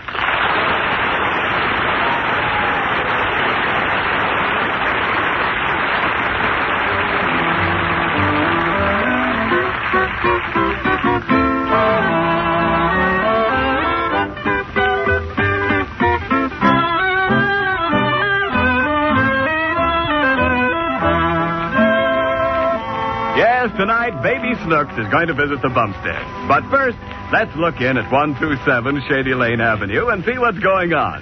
Something seems to be wrong with Alexander, the pride and joy of the Bumstead family. It seems he isn't enjoying school this year as much as he did before. Blondie and Dagwood are talking to Alexander, who's just arrived home after a hard day with his teacher. Well, Alexander, how did school go today? Huh? I said, how did school go today? I didn't notice. Hey, what's the matter with you? What happened today? I don't know. I haven't seen the evening paper yet. We mean what happened at school. Oh, at school. Yeah. Oh, Alexander, please pay attention and focus your eyes. Excuse me, Mom. Seem like you're only half here. It's even less than that. Look, Alexander, we'd like to know what happened at school. We're your parents, and we hope we're not asking too much, but we would like to know what happened at school, if anything. Oh, it was the same old stuff. Well, go ahead. What? Well, the teacher asked me some questions, and I answered the questions. Yeah, well, You answered them all? That's my son. I answered them all wrong. That's your son. Alexander, just what seems to be wrong with school this year, huh? Nothing. There just doesn't seem to be anything right about it. And that's a hard situation to correct. Well, I'm going upstairs and mope around. Call me when dinner's ready. How do you like that? I don't. I can't understand what's wrong with him. Well, Blondie, maybe it's one of those things. You know, Blondie, ever so often he decides on his life's work. He's going to be an actor, a chemist, or a steeplejack, and we have trouble with him until he forgets it. What do you think he's decided to be this time? A loafer. Well, he can't get away with that in this family, even if he did get the idea from you. Yeah, even if he did get it, Blondie. Well, Alexander usually sees you lying on that couch. Yeah? He hardly knows what you look like standing up. Oh, Blondie. He's beginning to think his father is something horizontal that snores. Now, Blondie, that's not fair. You can't blame me for the way Alexander's been acting. Well, what do you think is wrong, then? He's certainly lost interest in things. Yeah, he seems to have lost interest in everything. Yeah, well, wait a minute. I'll test him out. Alexander! Yeah, Pop? Do you want a quarter? I said, do you want a quarter? I heard you the first time, Pop. I'm just thinking it over. He's lost interest, all right. Well, do you want it? Yeah, I'll take it. Oh, thank you too much. When I come downstairs again, you can drop it in my pocket. Maybe he'd like me to spend it for him, too. Dagwood, you know, I've been thinking. Yeah? Maybe we're not taking enough interest in his mental development. Well, I have.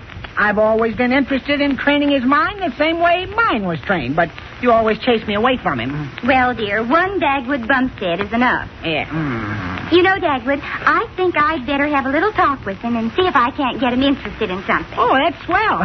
Yeah, but what are you going to get him interested in? I know. I know exactly what I'll talk to him about. I'll explain to him what's going on in the world. You know, Alexander doesn't realize that history is being made all around him.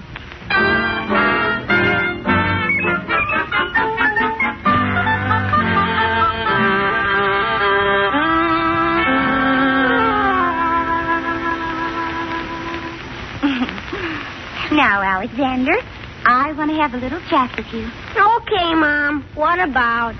Well, you seem to have lost interest in things. I don't believe you know what a very important period the world is going through right now. Well, yes, but of course I didn't attend the big powwow at Dumbarton Oaks. Where? Oh, yes.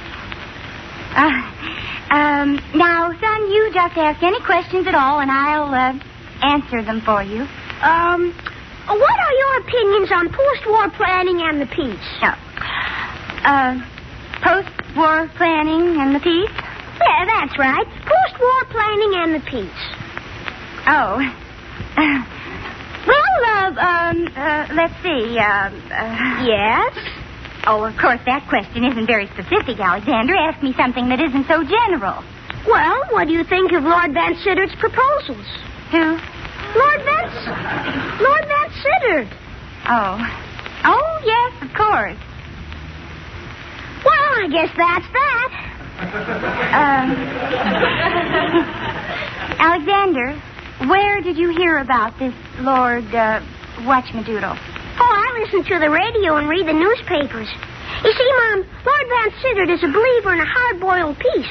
He thinks Germany should be occupied for maybe as long as 50 years. Is that right? Of course, you know about the Wells plan, don't you? Well,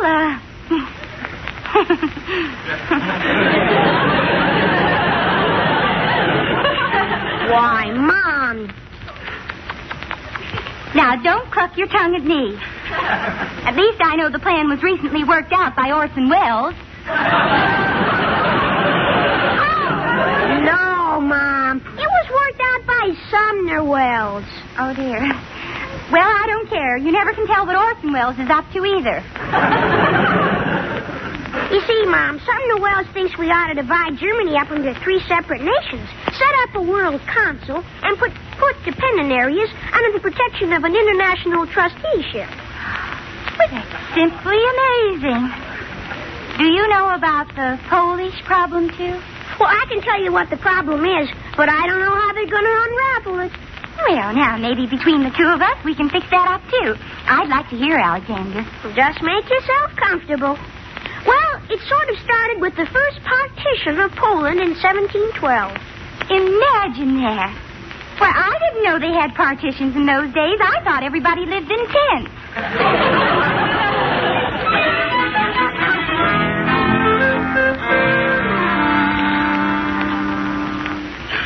Hello, Dagwood. Oh, my gosh, Blondie, you certainly were in Alexander's room long enough. Here, look, did you get him interested in something? Did you explain to him what was going on in the world? Dagwood, you just wouldn't believe what's happening in the world.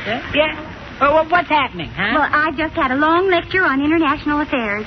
You know, our son listens like mad to the radio commentators.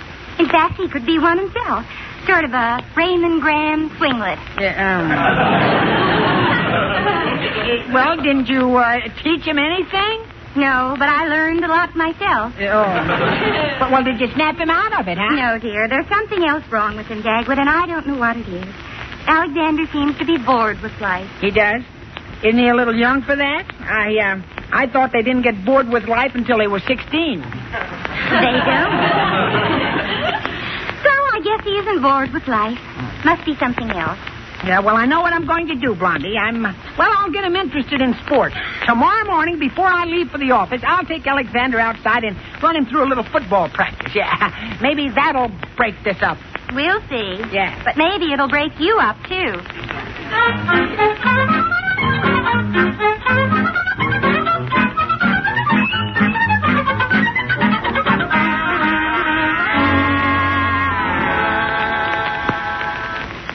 Well, I guess their little football game has gone all right so far this morning.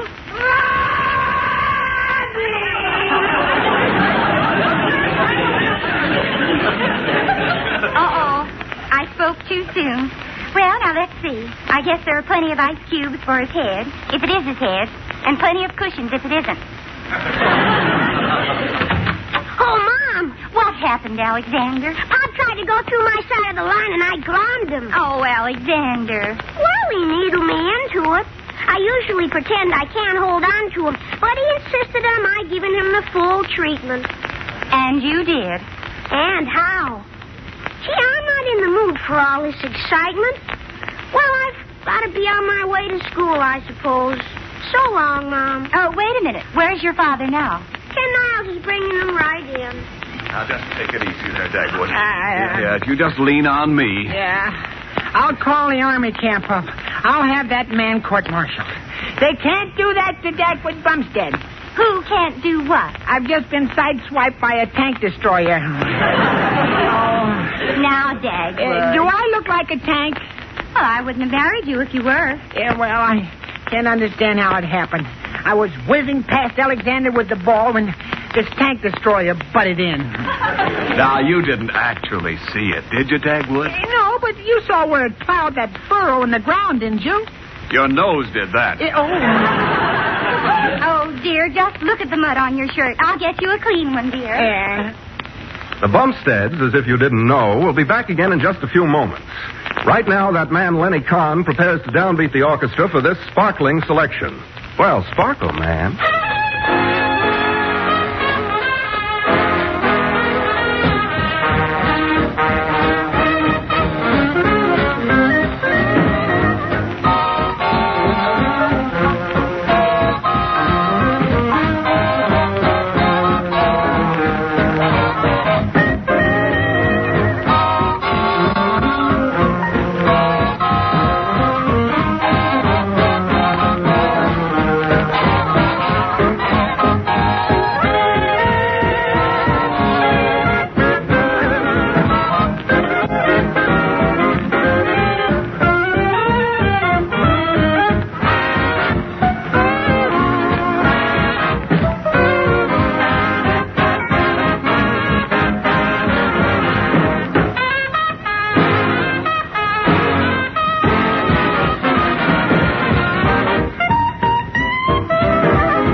Feeling better now, Dagwood? Yeah, I suppose so, but I still haven't found out what's eating Alexander. Oh, Dagwood, look at the time. You're going to be late for the office. Huh? Oh, holy smoke. Get the door open for me. It already is open, Dagwood. It is? Well, then close it and open it again. Do you want to ruin my timing? All right, Dagwood. The door's open now, Dagwood. Okay, honey. Get out of the way, Mr. Niles. He sails out the door like a buzz bomb. Okay. Come on, Dagwood. You'll be late to the office. Hurry. Okay, where's my hat? Where's my hat? Right there on the hat rack. Yeah, oh, yeah, here it is. Oh, that's not the hat rack. That's Ken Niles. Yeah, oh, yeah. Goodbye, dear. Yeah, come on.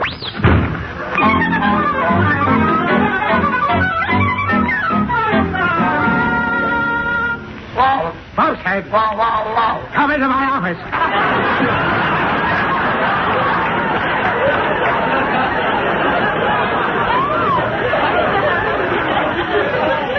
I can't come now, Mr. Dithers. Why not?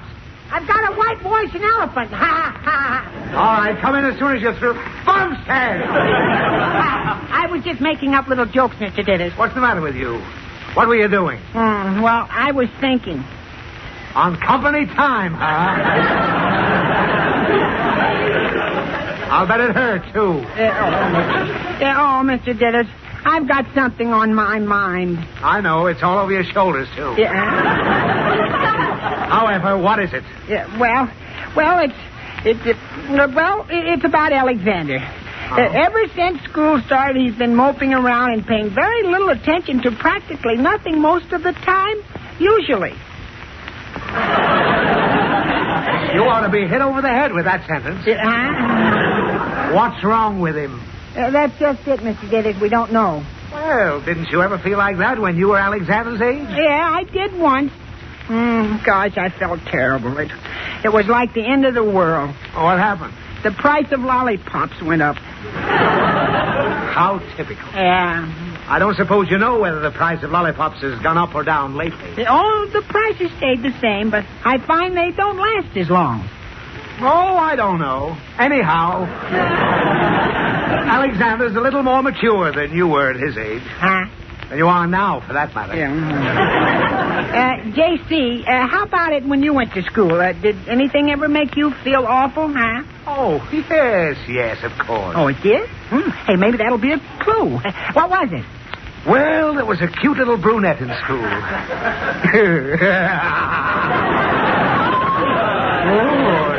Yeah, I should have known. I'll bet you were a regular wolf, junior grade. Hey, go on. What about the little brunette, huh? Oh, she was 8 and I was 9. What a delicious dish of dimpled divinity. Oh, no, you couldn't have been that cute, Mr. Diddy. I meant the girl. Oh, yeah. Her name was Gwendolyn O'Toole. She couldn't play jacks or pachisi, but boy, how she could play post office. Nothing but special delivery airmail letters, huh? Registered, too. Yeah, but of course, when you went to school, Mr. Ditters, it was just the Pony Express. Well, go on. Well, Gwendolyn and I were finally separated. Oh, brother, it was a sad day. Did her family move out of town? Oh, no. She went on to 5B, and I went back to the 4th grade. I had to sweat out an old geography rap. I certainly lost interest in life. Hey, wait a minute. I'll bet that's it. There's a woman behind this, Mr. Dithers. And as the French say, Chute la femme. Oh, yeah, chase the dame.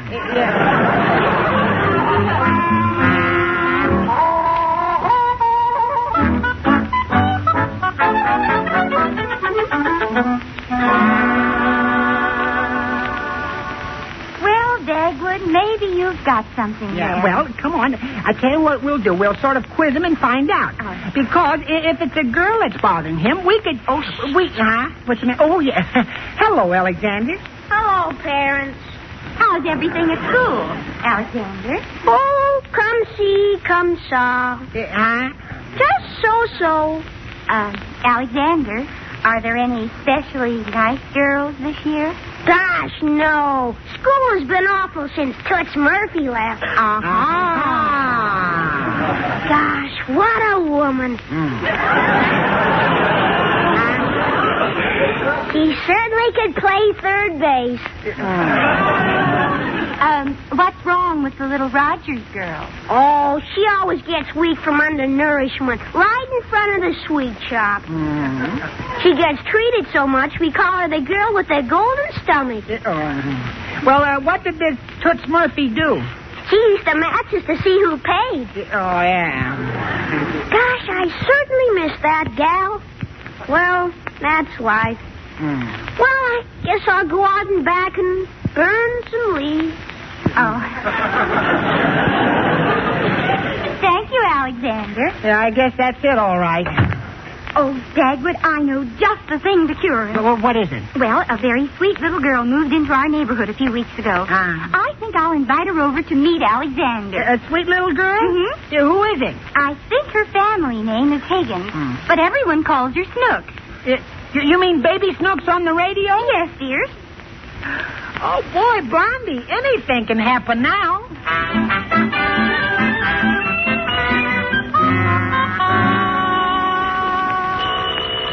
Oh, Dagwood, that's probably Baby Snooks. Yeah. Oh, yeah, I see her at the door. She certainly is a sweet-looking little girl, isn't she? Dagwood, you let her in. Oh, dear, I hope she gets along with Alexander. How?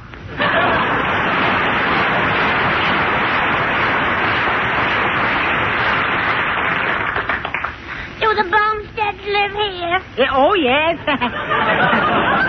Sure. Here, won't you come right in, Snooks? Are you Mrs. Bumstead? Me? Hey, Blondie, did you hear that? What does she mean? Yeah, but what do you mean, Snooks? My daddy says that Mrs. Bumstead wears a pants in this family. Oh, he must have seen me wearing slacks. Yeah, that must be it. Well, come inside, Snooks. Why? Because there's a very nice little boy we want you to meet. I don't like nice little boys. Well, what do you like? I like to throw electric fans. Well, Snooks, we have electric fans somewhere. I was... I was only trying to be helpful. Well, if you want to be helpful, stay here and entertain Snooks. Yeah. I'll be back as soon as I can find Alexander. Okay. Well, Snooks, won't you come inside and close the door? Why?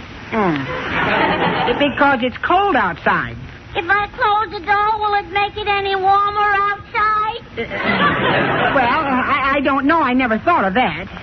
There. Here we are. Now, is there anything you want? Yeah. What?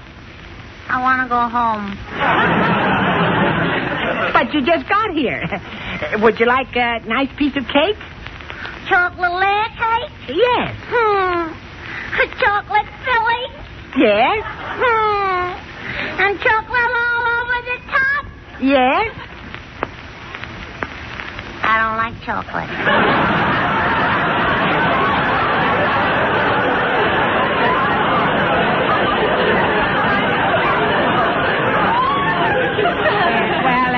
Let's see. Maybe you'd like to play a game, huh? No. Will you play a game with me if I give you a penny? Uh-huh. Oh, all right. Here's a penny. Thank you. Yeah, well, that's nice. I like to hear little girls say thank you. Give me another penny and you'll hear it again. Well, no. Let's start the game. Now we'll start the game. You go first. All right. Adam and Eve and pinch me were on a raft. Adam and Eve fell off. Who was left? Pinch me. Okay. Hey, that hurts. Yeah, what kind of a game is that, huh? A game is something you're supposed to enjoy. Oh, I enjoyed it. You did, huh? Well, it's my turn now, Snooks. Adam and Eve and Pinch Me were on a raft.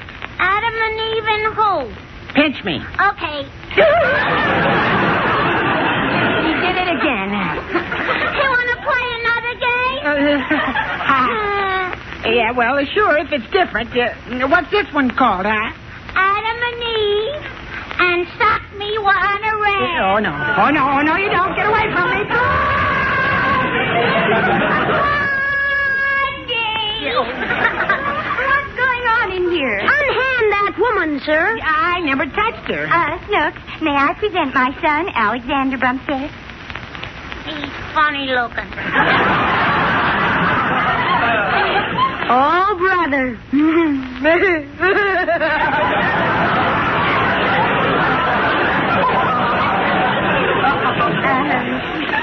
Now, I want you two children to like each other. I like her. Well, what do you say, Snooks?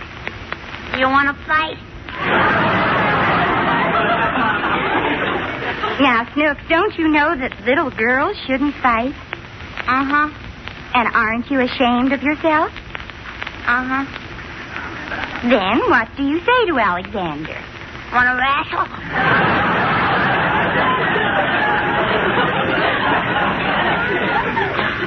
Oh, Snooks, I'm so disappointed. I thought you... Oh, leave her alone, Mom. I like a girl with spunk. Now, come on, Snooks. Let's go out and play. All right, funny face.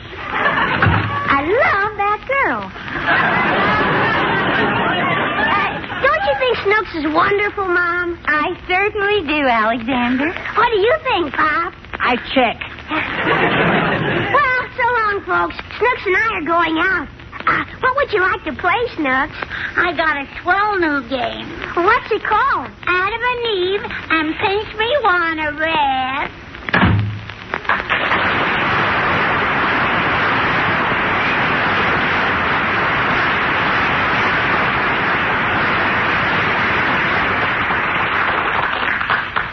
Dagwood, I don't think Alexander's going to be bored with life anymore. No, I'll say not, Blondie. You sure cured him all right. Yeah!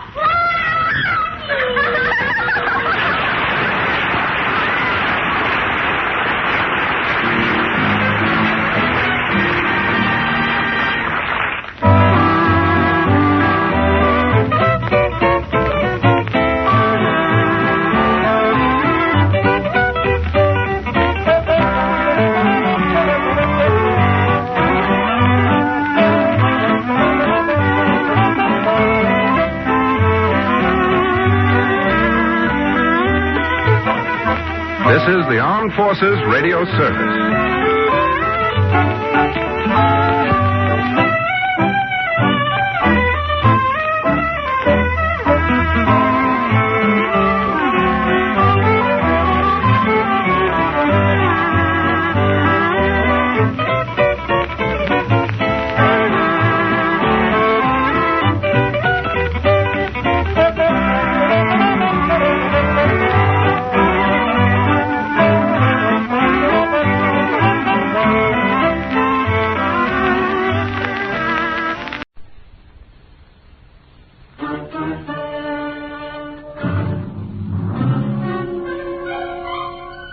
Box 13, with the star of Paramount Pictures, Alan Ladd, as Dan Holliday.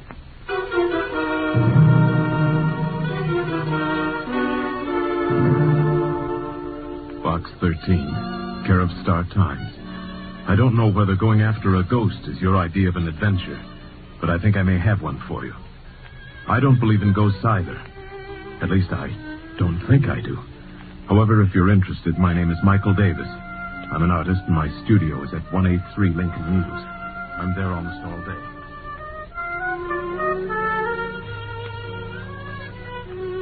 Here's at 183 Lincoln News.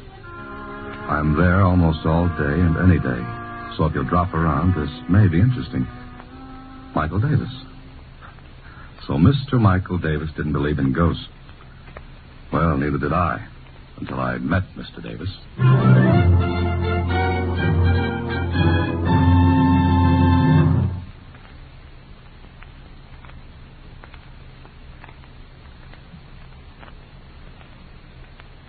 And now back to Box 13 and Dan Holliday's newest adventure, The Haunted Artist.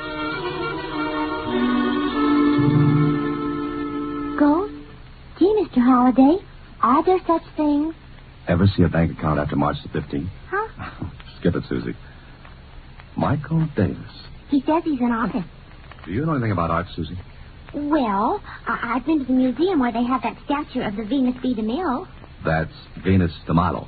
The one without arms? Uh-huh. Oh. Well, art is long and time is fleeting, and the same goes for Dan Holliday. And it looks like a trip to Mr. Michael Davis is in order. See you later, Susie.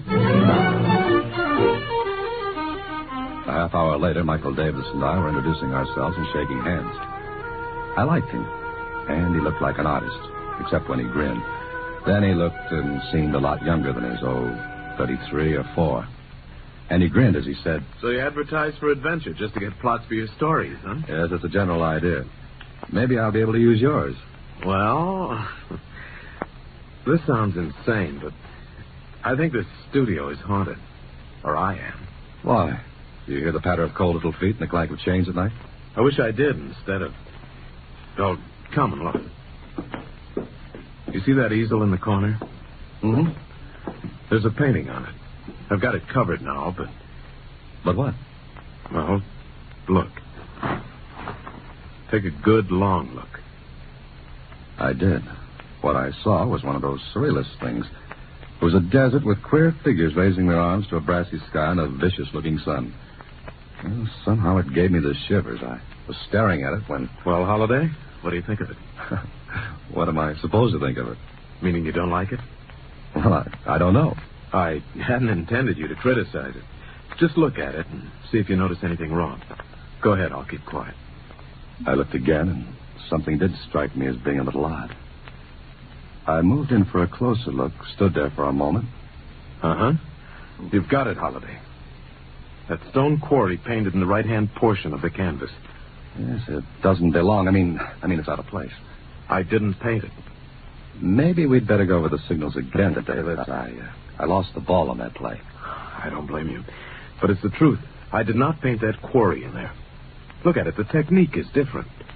Yes, the brushwork's not like the rest. Exactly. And that painting has to be done in 3 days. I've been working on it for 7 months, and it has to be finished. Why, what's the rush?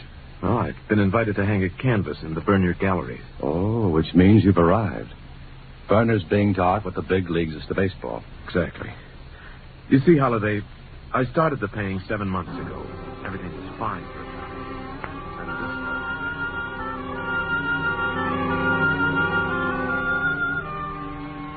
What Davis told me was this.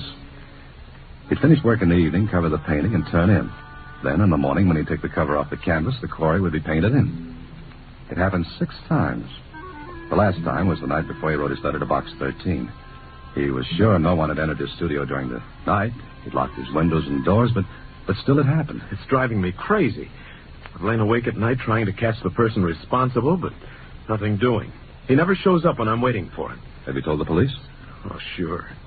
They thought I was just 2 steps ahead of the man in the white coat. Huh. You're sure you've locked up every night? Look at the door. New locks, 2 of them. Even the window fasteners are brand new. Those are the only entrances? And exits. No, Holliday. No one comes in through the doors or windows. I'll swear to it. But someone has to, Davis. Unless I am leaving the rails. No, I don't think so. Thanks. Even my best friends won't tell me that. Well, Marshall, darling, I brought dinner. Oh. Come on in, Betty. Here, Mike. Here, take some of these sausages. Yeah. Betty, this is Dan Holliday. Dan, this is my fiancée, Betty Harper. Hello, Dan. And my name is Betty. Well, thanks. I'll use it. Mike, darling, I've invited Kit and Ann for dinner. Was that all right? Sure. Will you stay, Dan? Well, I'm afraid I can't. Besides, I'm unexpected. Oh, no, we've got plenty. Spaghetti, salad, wine. Oh, be careful of that bottle, Mike. Here, let me have it. Bag first. Please, I'm not a child. That's a matter of opinion. You will stay, won't you, Dan? Well, Oh, please do. We can talk some more about my problem. Problem? problem, Mike? Oh, yes. Dan's going to help about the painting. Oh, And I'm a child, huh? There goes the wine. that was clumsy, wasn't it? Accidents will happen, Betty. If I can put in that bromide. Oh, Mike, I just remembered. We're to go to the Suttons after dinner. Huh? Oh, that wasn't a We promise. can't refuse them again. But Dan's going to... As a matter of fact, I can't stay anyway. I have an engagement, too. Well, all right, but you will return tomorrow, won't you? Sure, I'll be glad to. Good night.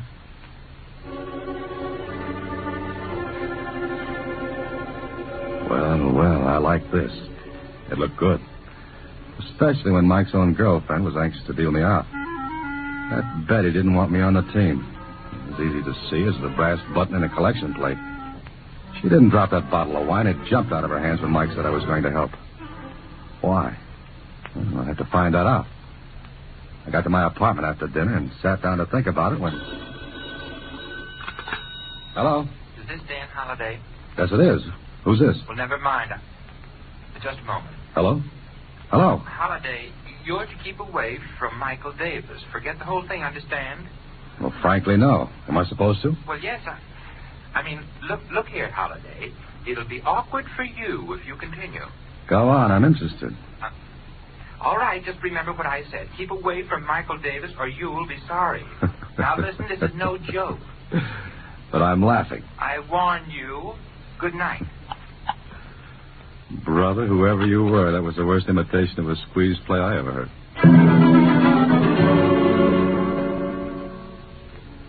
Are you kidding, Dan? No, someone called me last night, wanted me to keep away from you.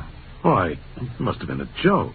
Does anyone want to keep this painting out of the burner galleries for some reason? I thought of that.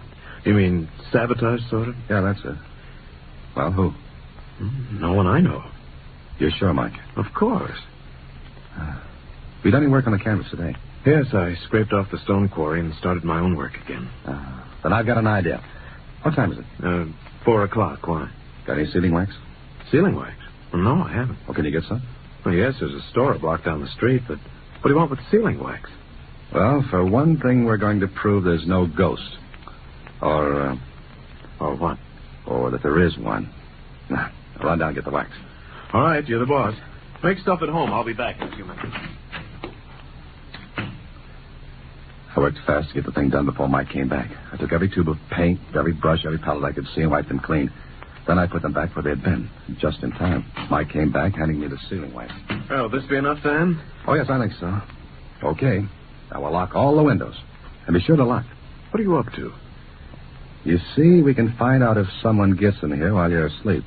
To seal the locks and bolts with this wax and... Yes, but wax can be broken. It is. We'll know someone came in the windows of the door. Yeah, but the person could reseal the locks. Sealing wax melts easily enough. Sure, but he couldn't put the imprint of my signet ring back in the wax without getting the ring from me first. And I'm very fond of this ring. Never take it off my finger. Okay, Mike, let's go to work on the windows.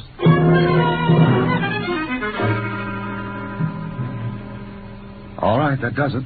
Both windows sealed. If our ghost gets in now, he'll have to break the wax. You know, there's only one thing wrong. What, Mike? I won't be able to sleep tonight. Oh. Well, take something. You've got to sleep because your visitor won't break in unless you do. Dan, suppose those seals aren't broken in the morning, but the painting's been changed anyway. What then? We both apply for an outside cell. Now, don't do anything more on your painting. And don't touch a thing. Why not? You want me to help you, don't you? Certainly. And ask no questions and do as I say. And tomorrow morning we may have an answer.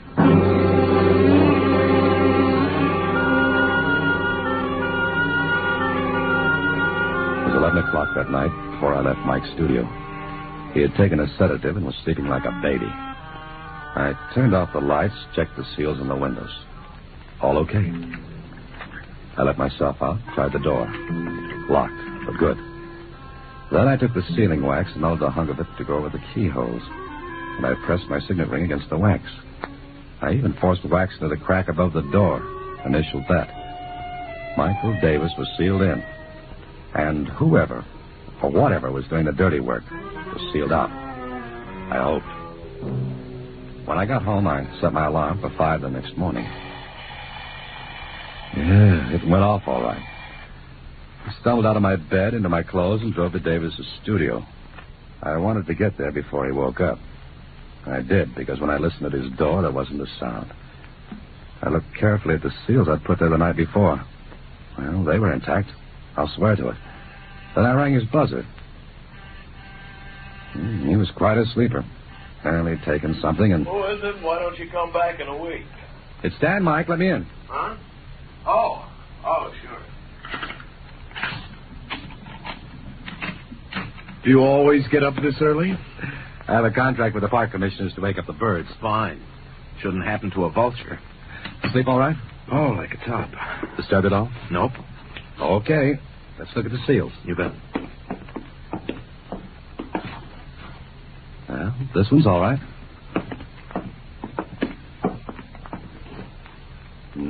So's this one. And the seals on your door were intact, too. Now, take the cover off the painting, Mike. What if it's been changed again? If it has, I'll buy you a new hat. I wear a size 7 and 3/8. And make it a gray one.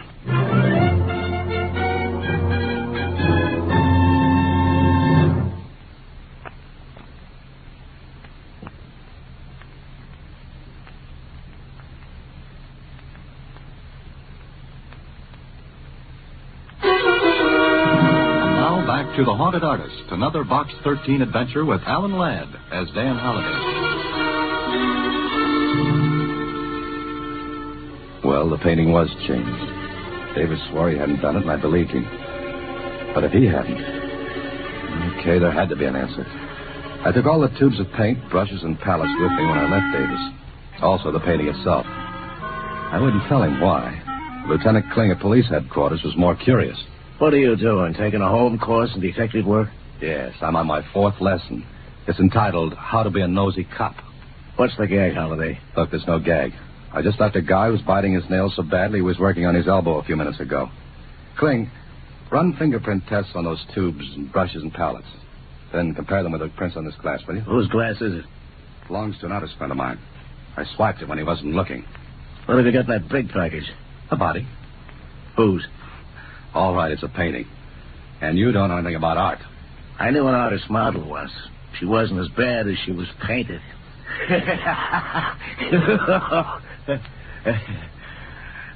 Okay, so I don't slay you. All right, I'll laugh at your joke. Ha ha. Now, will you do me that favor? Okay. Fingerprint test in the tubes, brushes, and palette. Compare with prints on the glass, right? How soon can I have them? For anybody else, in a half an hour. For you, 3 hours. Okay? Great. Be back in 3 hours.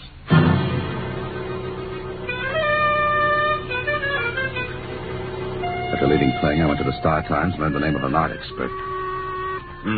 That is quite good. Yours? No, it's a friend of mine's. Good brushwork. Excellent composition. Wonderful color. And what this? This has no place in the picture. Look, I've got a lot of things to do. What I want you to do is look at the painting and tell me whatever you can about it. I'll pay you, of course. Oh, very well. But it will take maybe 2 hours to do a good job. You understand? Oh, yes, sure. I'll be back in 2 hours.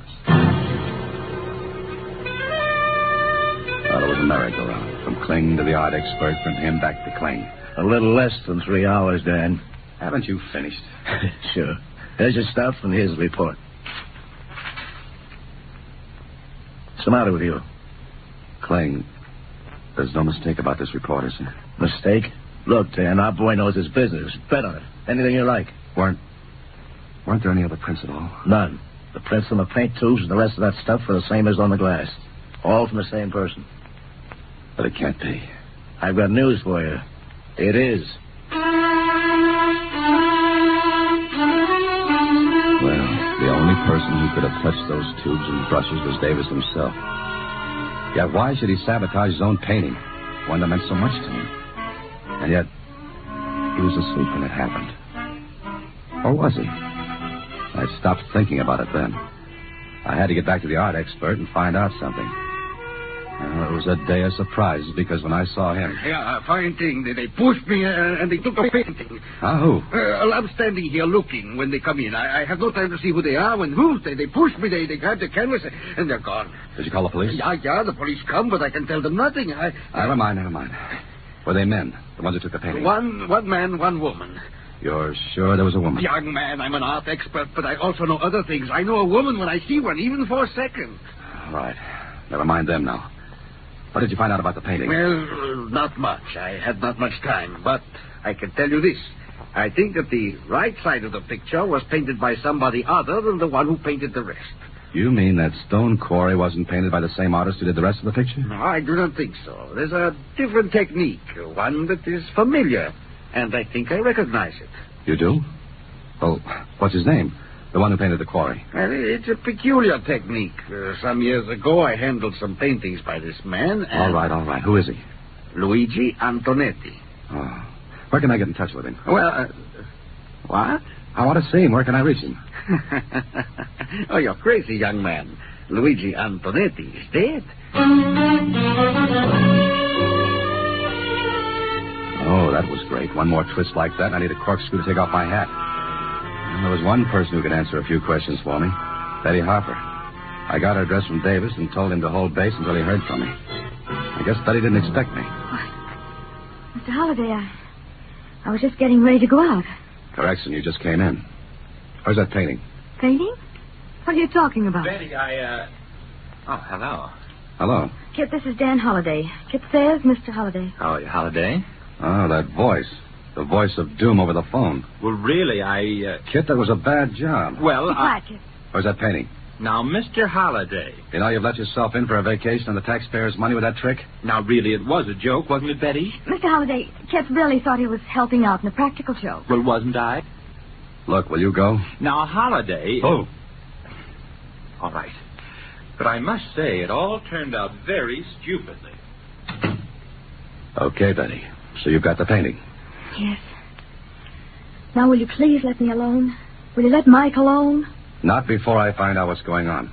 What if I told you his career would be ruined? His life ruined, too? Would you still go on? Maybe I don't believe that. But you've got to. I love Mike, and I'm trying to help him. Help him? Look, if Mike doesn't finish that painting, it won't hang in the Burners galleries. What becomes of his career then? You're robbing him of his chance, not helping him. Then I'll rob him of it. I'd rather do that than... Then what? I've said enough. Oh, please, you've got to believe me, Dan. All I want is for Mike to be happy. And all I want to know is what's going on. And what does Luigi Antonetti have to do with all this? How did you find that out? It doesn't matter. Is Luigi Antonetti still alive? He's dead. And how can he paint that quarry on Mike's canvas? Get out of here. You get out. All right, but I'll find out. If you do and any harm comes to Mike, I swear I'll kill you. Now get out.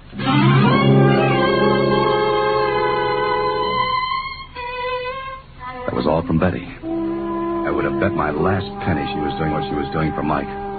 But why? Why? Then I got an idea. Find out about Luigi Antonetti. I looked him up. Found out he'd lived in a small town about 250 miles away. He painted there. Okay, so I drove to the little town. Sure, I found out. He was dead, all right. I was even shown his grave, and when I looked at it, I wanted to reach back and chip the icicles off my spine. How could a dead man paint? There was only one answer.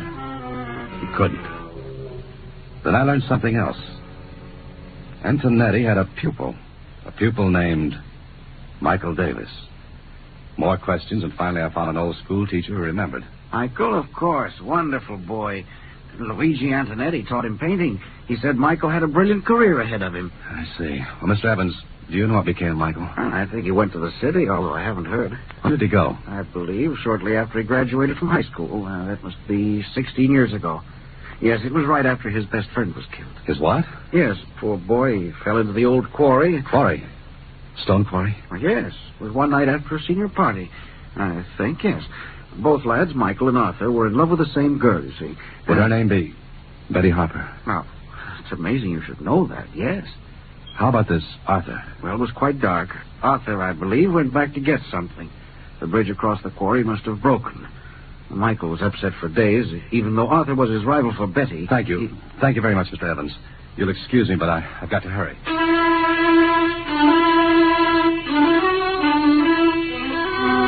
give me an idea, but I had to put more pieces together.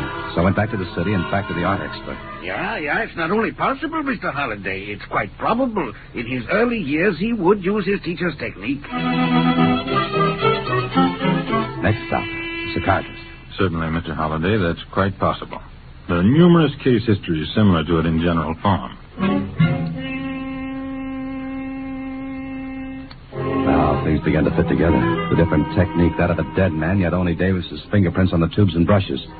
Betty's concern and her willingness to see his career stop rather than have me find out the reasons for everything that happened.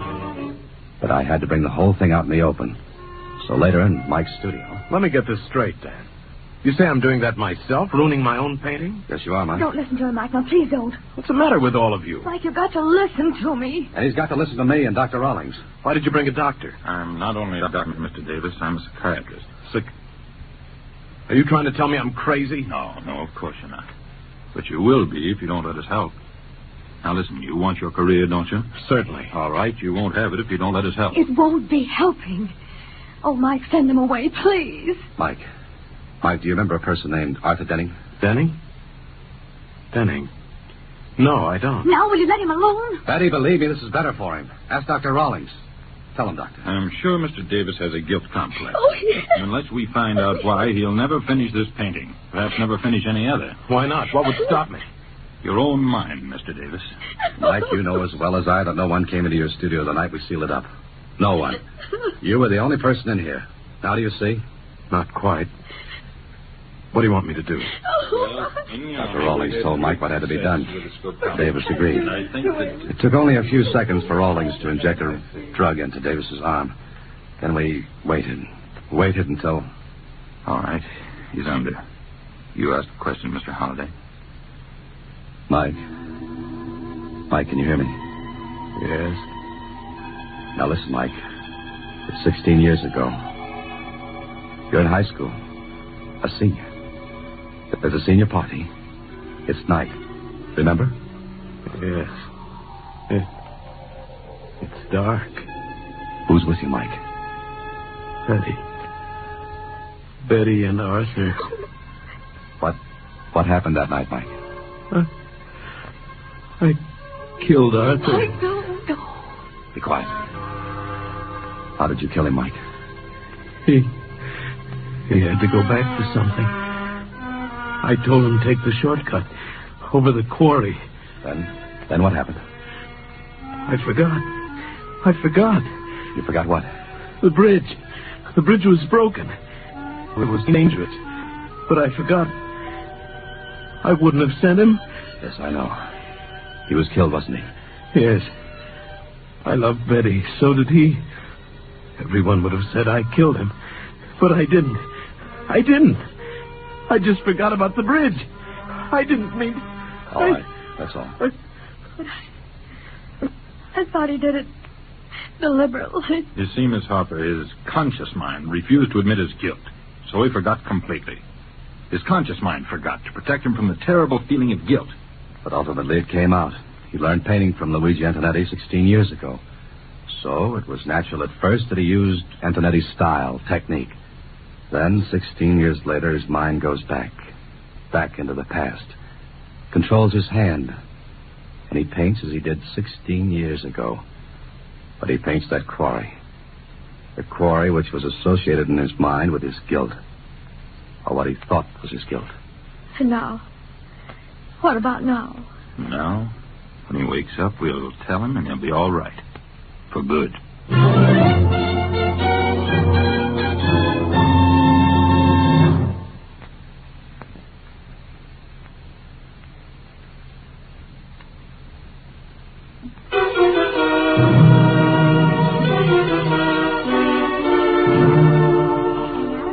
Gallery show have come several new painters of distinction. Not the least of them is Michael Davis, whose intensity of feeling and whose brilliant... That's good enough, Susie. Well, looks like he's all right, doesn't it?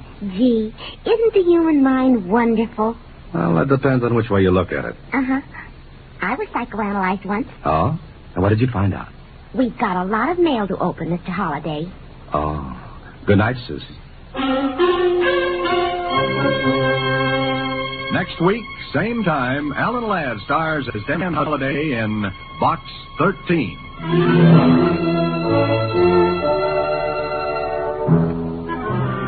Alan Ladd appears through the courtesy of Paramount Pictures. Watch for him in his latest picture, Saigon. Box 13 is directed by Richard Sandville, with an original story by Russell Hughes, and original music composed and conducted by Rudy Schrager. The part of Susie is played by Sylvia Picker, that of Lieutenant Kling by Edmund McDonald. Production is supervised by Vern Karstensen. This is a Mayfair production from Hollywood.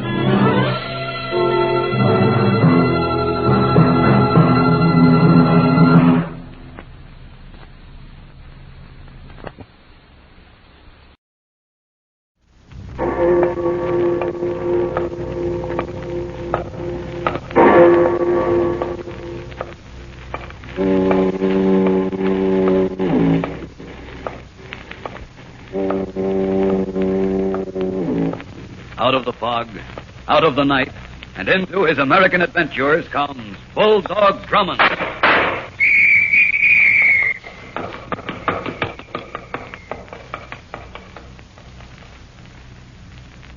In the gray light of early morning, the young woman and the man stand at the finish line of the training track, their eyes intently following the racehorse as the jockey brings it down the home stretch.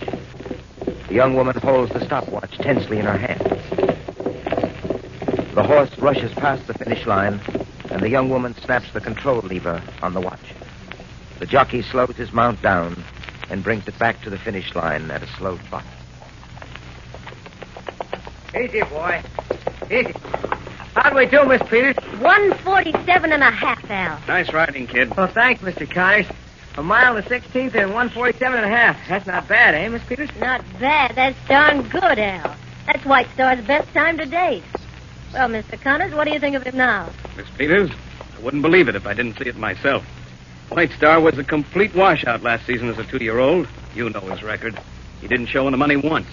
I really figured I pulled a smart deal when I sold him to you. Sorry for your bargain now, huh? Well, a bargain's a bargain. Anyway, this was just a trial run. I'll hold off crying into my beer until I see how he makes out in a money race. Well, you'll do plenty of crying, Mr. Connors. White Star's going to be a real champion this season. That's right. With Al Russo up, he's a sure winner. With anybody up, Miss Peters. This pony's got what it takes. Say, I better get him back to the stable for a rub-down. I'll see you later. All right, Al. Wow. Yeah, Mr. Connors? Hold it a minute, will you? I'm going back to the stable. I'll walk with you. Sure. Do you mind, Miss Peters? No, go right ahead. And don't forget you're buying me champagne at the clubhouse if White Star wins tomorrow. Champagne it'll be. All right, Al. Let's go. Right. What are you trying to pull, Al? What do you mean, Nick? You know what I mean. You know just what I mean. You let this nag out all the way this morning on that track. You were riding him full. What was the idea? I just wanted to see what he could really do. Yeah? Why? Just curious. I told you to hold him back, didn't I? I got you the job with that Peters dame, so you do what I tell you. White Star wins when I say he wins and not before. He comes in under the wire when the odds are where I want them. You understand that? Well, yeah, sure, Nick, just as you say, but... Nick, one thing bothers me. What? What did you have done to this hay burner? Last season, he didn't have no more chance than a snowball in the Sahara. You dumped him on Helen Peters because he was a flop. Now, all of a sudden, he runs like man of war. What's the angle, Nick? I'm paying you to ride White Star the way I say to ride him. Is that right, Al? Yeah, that's right. Okay. So you just do that. I'm not paying you to ask questions. Remember that. You get too nosy, and instead of riding that nag, you're liable to end up jockeying a hearse. Just remember that, Al.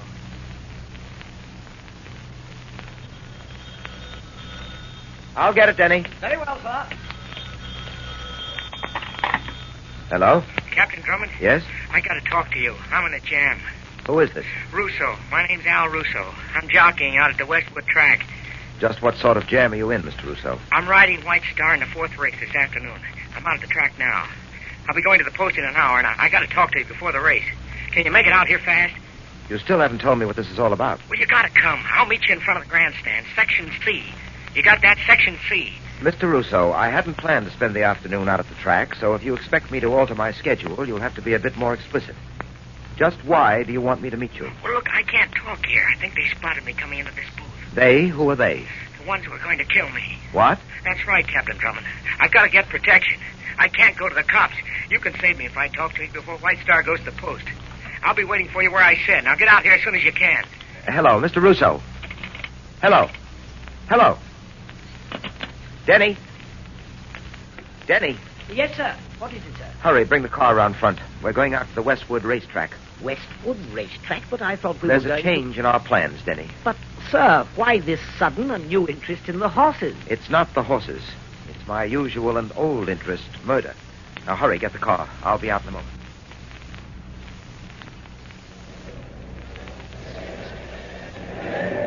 Well, sir, we've been standing here in front of the grandstand for 10 minutes and no sign of your harried Mr. Russo.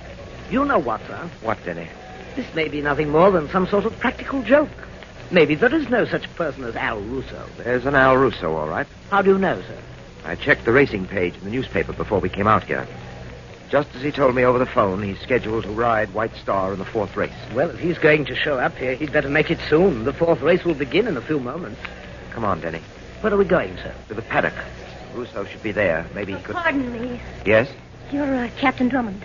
Yes? Sir, hadn't we better hurry? It's almost post time. Please, I must talk to you, Captain Drummond. Sorry, miss. Perhaps later. Just... Al sent me. Al Russo? Yes.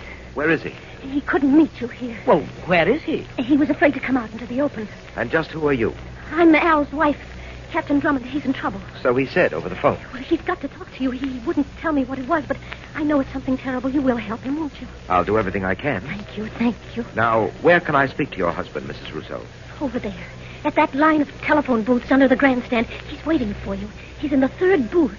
Al said I should wait out here and see if they follow you to him. All right, Mrs. Russo. We'll be back to talk to you after I see your husband. Yes, I'll be right here. Come along, Denny. I'm with you, sir.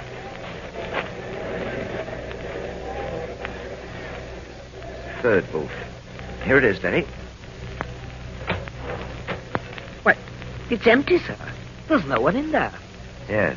But Mrs. Russo said he was waiting here for you. Denny, Mrs. Russo isn't a woman of her word for more reasons than one. What do you mean by that, sir? Look over there, where we were talking to Mrs. Russo. Why, she's not there. She's disappeared. Exactly. Come on, Denny, hurry. Where to now? The paddock.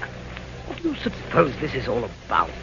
Why did Mrs. Russo tell us her husband was in that telephone booth and then vanish herself? Now, I think that's your answer, Denny. Oh, I say, they're calling the horses to the post for the 4th race. Exactly. And there goes White Star to the starting gate with the others. That's your answer, all right. We were tricked by Mrs. Russo. It was a stall to keep us away from her husband until the race began. This is Gilson Rand, Westwood, bringing you a description of the 4th race, a $7,000 purse handicap. The horses are at the starting gate. Number 5, Lucky Boy, is acting up a bit at the post. Now they've got him back in line. And they're off. A fast, clean start. Kind of tight back as they move down the stretch toward the first turns. Now out in front by a length, it's Lucky Boy, followed by Sunrise, with White Star now moving into 3rd position. And as they round the first turn, it's Lucky Boy still out in front, now by 2 lengths over Sunrise, and coming up fast is White Star, trailing in the pack behind the leaders who fly by night, full time, Lonely Star, and wait, there goes White Star dropping back suddenly. Hold it, something's wrong out there. Al Russo up on White Star has let go his reins. White Star is now slowing to a walk. Russo's just sitting there on his mount, his hands hanging limp at his side. Yes, there's something radically wrong out there. Russo is shaking his head, and now he falls forward on his horse. White Star has come to a standstill, and there he goes. Russo has tumbled off his mount. The emergency gate has just opened. Yes, and there's the ambulance. Right now, going out on the track. Russo was lying there in the dirt, his body motionless.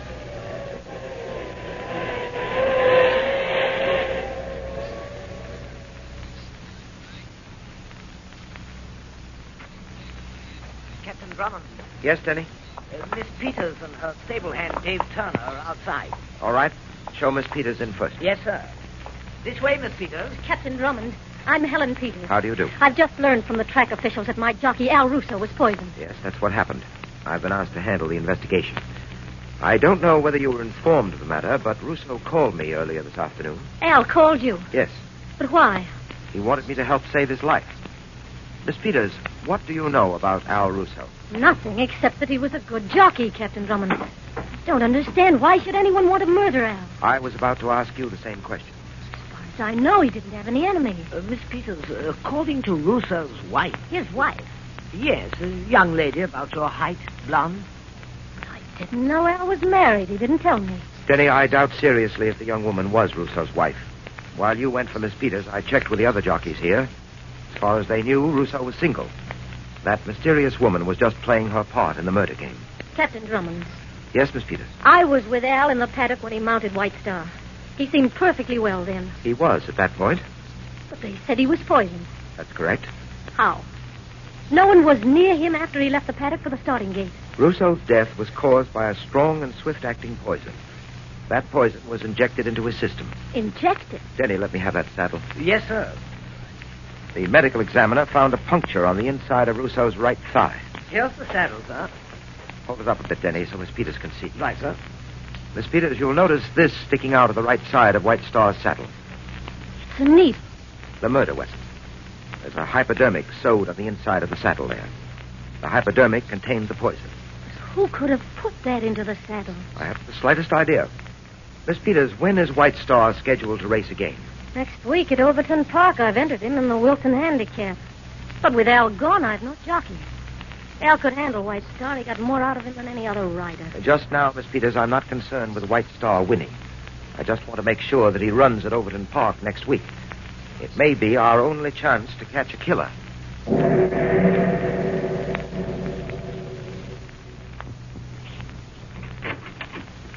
You got another jockey, Mr. Connors. What'd you get, Dave? Teddy Lynch. Lynch is a smart kid, Mr. Connors. He knows how to ride to win. He can bring White Star under the wire in the Wilson Handicap next week. What about Drummond? Well, he and that stooge of his are hanging around the stable all the time. This is the first chance I got to come over here. What are you going to do about Lynch? You won't be able to get to him with Drummond around. I'm not getting to Lynch. You mean you're going to let White Star come in for a win? Not on your life. Told you I was holding that nag from the win until I get the odds up high enough for a big killing. And next week they won't be anywhere near where I want them. Yeah, Mr. Connors, but how are you going to stop it? When are you taking White Star to Overton Park? Tuesday night. You drive over by Route 6? Yeah. All right. Here's what you do. 10 miles outside of town, there's an intersection. Halsey Corners, it's called. I know the place. Okay. You turn right onto 15A and go along for 7 miles. Then you come to a sign that says The Oaks. It's a farm a little off the main road. The Oaks? Right. I'll meet you there. Everything will be set for the nag. Pulling a reverse, eh, Mr. Connors? What do you think? I got too much invested to let White Star win yet. Got everything straight, Dave? Sure, but what about Drummond? What about him? Maybe he'll take it into his head to follow the truck. If he does, it'll be the last following he'll ever do. Don't worry about Drummond. I'll have everything set for him, too.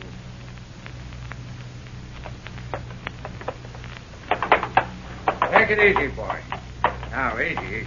He seems to be a little nervous tonight, Dave. I think White Star kind of misses Al, Miss Peters. I don't usually have this trouble loading him on the truck this way, boy. Come on. Easy, now. Good evening, Miss Peters. Oh, Captain Drummond, I thought you and Teddy Lynch went on to Overton. I changed my mind. Denny and I have some work to do. I sent Lynch on ahead. By the way, what do you think of Lynch? Seems to be a fine jockey. I told you he'd work out. We both may get what we want at Overton. You a victory for White Star, and I, Al Russo's murderer. All set, Miss Peters. Well, then you better get started, Dave. Sure thing. Just as soon as I get this ramp up, I'm off. You found any trace of that woman who said she was Mrs. Russo? Not a sign of her. But I have an idea she'll show up sooner or later. All ready to get underway, Miss Peters. All right, Dave. I'll see you tomorrow morning at Overton. Good night. Good night.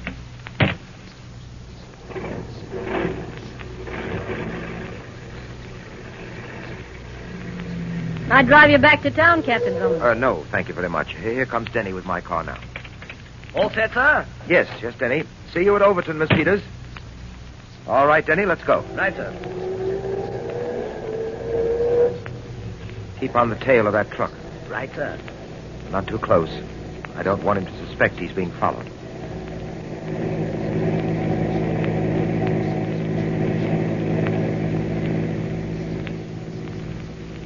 Well, so far he's sticking to the route, Captain Drummond. Yes, but it's still quite a way to Overton. What makes you think something surprising may happen? In the absence of clues, Denny, I have to fall back on hunches. Well, if you ask me, I think we're out on a wild horse chase, if you pardon the pun. Slow down, Denny. He's turning off the road. I say, perhaps you were right about that fellow Dave, sir. That's not the way to Overton. Step on it, Denny. Get up to that intersection. Right. Now, take that turn fast. I don't want to lose track of that truck. Hold on, sir. Here we go.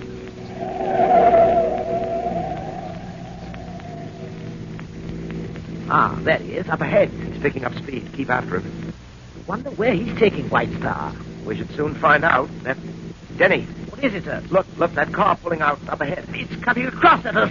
Swing off the road before we crash head on.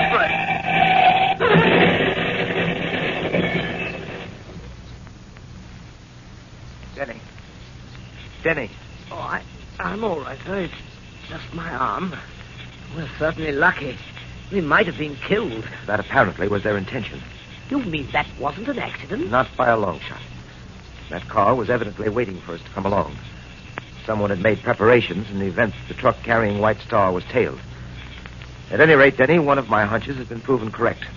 No doubt about it, we were on the right track. Yes, but now, unfortunately, sir, we've been derailed. Only temporarily, Denny. Only temporarily. But what about the truck? We've lost it. Oh, I'm sure White Star will turn up at Overton safe and sound. Yes, but what about us? Well, first we get in touch with the local police and arrange for our sudden passing. Sudden passing? What do you mean, sir? We're dead, Denny. Dead?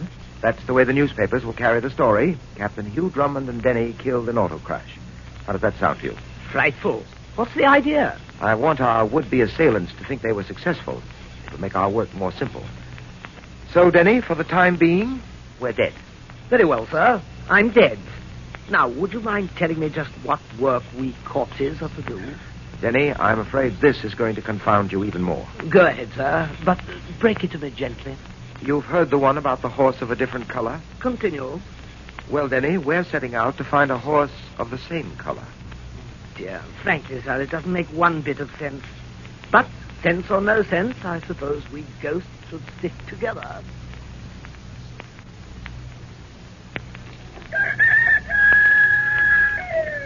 All right. We'll try that barn first.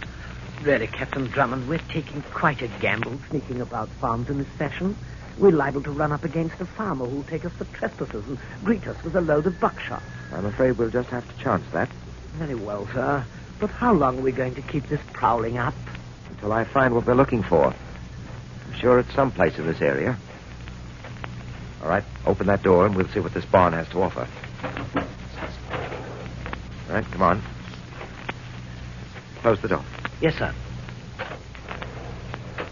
The horse stalls are over there. Let's go. Denny. What is it, sir? That horse in the end stall.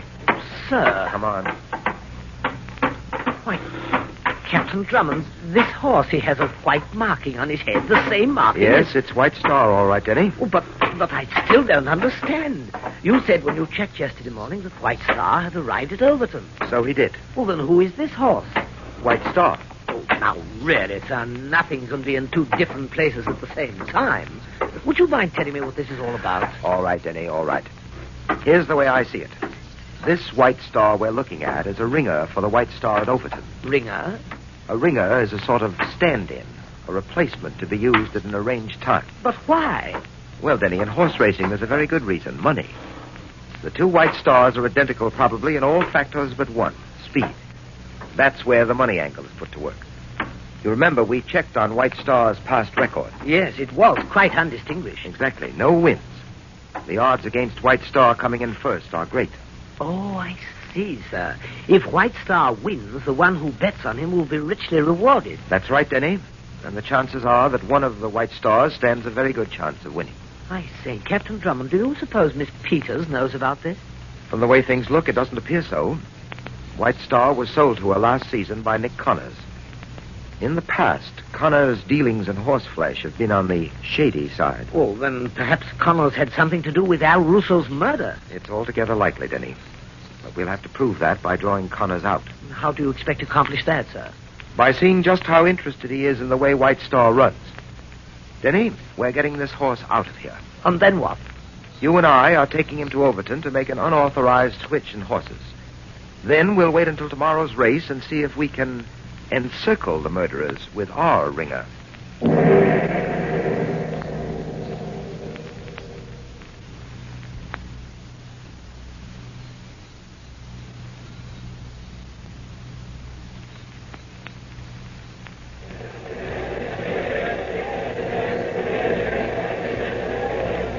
I say, Connors is here, sir. I saw him in a box at the other end of the grandstand. All right, Denny. Now, we'd better remain out of sight until after the race. I saw Miss Peter's stable hand, Dave, too. He's wearing a bandage around his head as a result of that blow I delivered to him last night before we switched horses. Must be quite a headache, sir. But nothing, Denny, compared to the headache the state is going to give him when we wind this case up. You know, Captain Drummond, one thing bothers me. What's that? I wonder which of the two is the real White Star, the one who ran so badly last season. We'll soon learn that, Denny. Ah, there they go. And as they come around the far turn, it's Seminole, still out in front by 2 lengths over Rocky Ridge, with Dusty King moving up to take third position of a win song. Seminole has now extended his lead by 3 full lengths, and wait, there's White Star coming up fast on the inside. Yes, he's making his bid. White Star was 10 lengths up. He passes Dusty King to capture the number 3 spot, and he's still moving up. White Star, the 20-1 shot up there among the leaders, and this around the turn into the home stretch. It's Seminole still in the lead, and there goes White Star past Rocky Ridge into second place, and he's still coming up fast. Jockey Teddy Lynch is pushing his mount, pushing, and now it's White Star challenging Seminole, and he's up there. Seminole and White Star, neck and neck. White Star and Seminole as they head for the finish line, and here they come. And it's White Star the winner.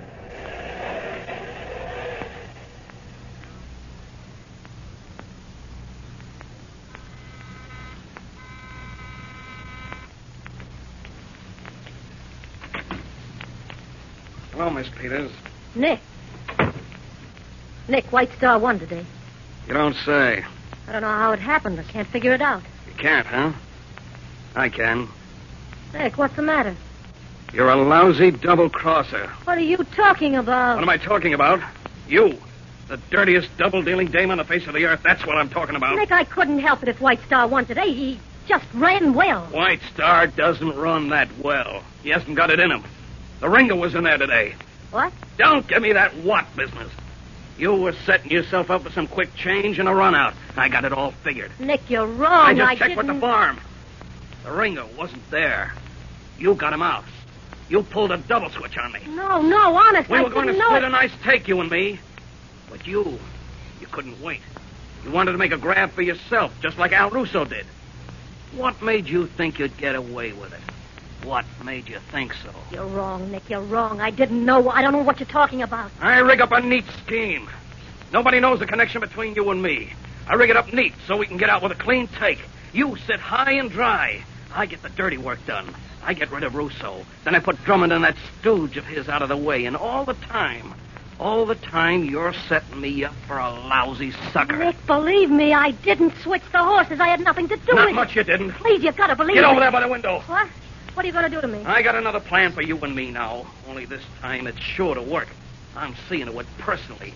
You're going out that window. Nick! You're going out that window and land smacking that lying face of yours. Stop moving. Nick, please, wait. Come on, Come here. get over the window. Nick, for heaven's sake, you've got to listen. Get the window. Nick. Get going, I say. Get over there. Miss Peters. Captain Drummond. Don't move, either one of you. Alive. Sorry to disappoint you. Captain Drummond. This man was going to kill me. Yes. Denny and I heard him talk about it in the adjoining room. We heard everything you two said. You see, Miss Peters, we followed Nick Connors here. All right, Denny, you may show them the way out. Delighted, sir. Miss Peters, Connors, you and the others in this scheme will be starting off soon in a race run by justice. A race for your lives. And believe me, in a contest like that, there won't be any ringers.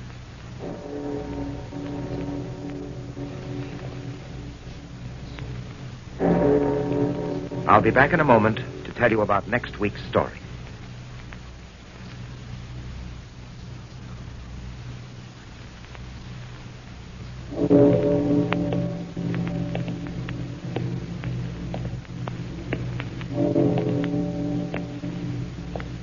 Next week, Denny and I visit a seashore resort and find the carnival owner dead on his own scenic railway. Our investigation leads us from attraction to attraction and from murder to smuggling. I call this story Death Loops the Loop. Be sure to listen, won't you?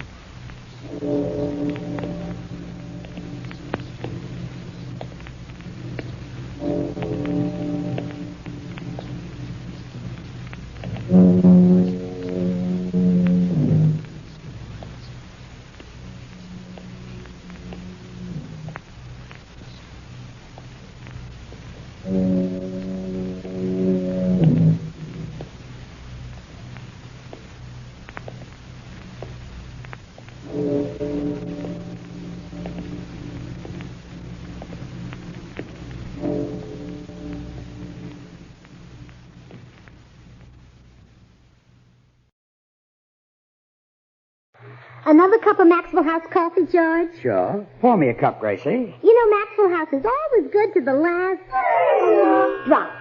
And that drop's good, too. Yes, it's Maxwell House coffee time, transcribed in Hollywood and starring George Burns and Gracie Allen.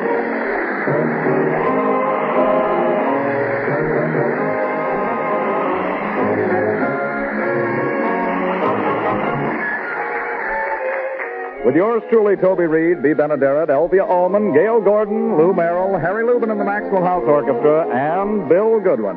For America's Thursday night comedy enjoyment, it's George and Gracie. And for America's everyday coffee drinking enjoyment, it's Maxwell House. Always good to the last drop.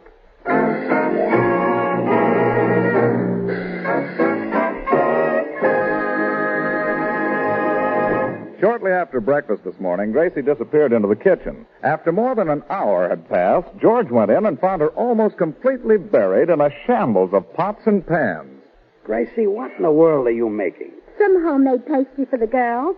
Blanche Morton and Clara Bagley are coming over for our weekly card game. I thought there were 4 of you. What happened to Hazel Hopkins? Oh, she's still in the group, but each week one of the girls stay home. Why's that? Well, it gives the other 3 more to talk about.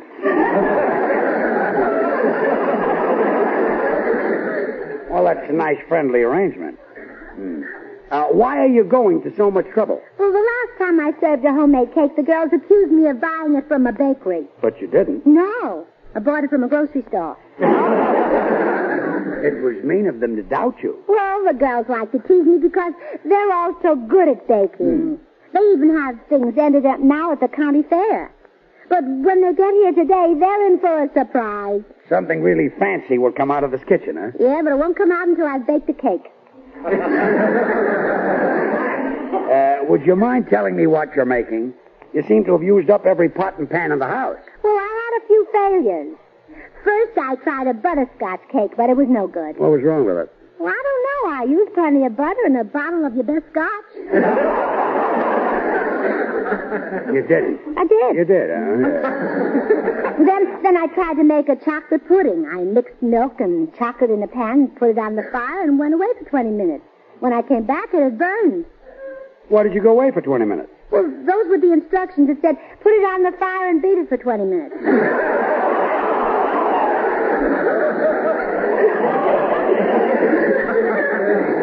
Gracie. Then I tried to make a jelly roll. Oh, which reminds me, dear, be careful where you walk. What do you mean? You can't roll jelly. Red's all over the floor. Yes. That jelly just won't roll. Now I know why housewives are forming Don't Be a Gracie clubs for home safety. What do you mean? Jelly on the floor is dangerous. You might slip and fall right on your head. Oh, I see what you mean. I might knock myself unconscious. It's a little too late for that. Nothing. Why don't you give up the idea of making anything? Oh, I'm on the right track now. A simple recipe that's sure to be good.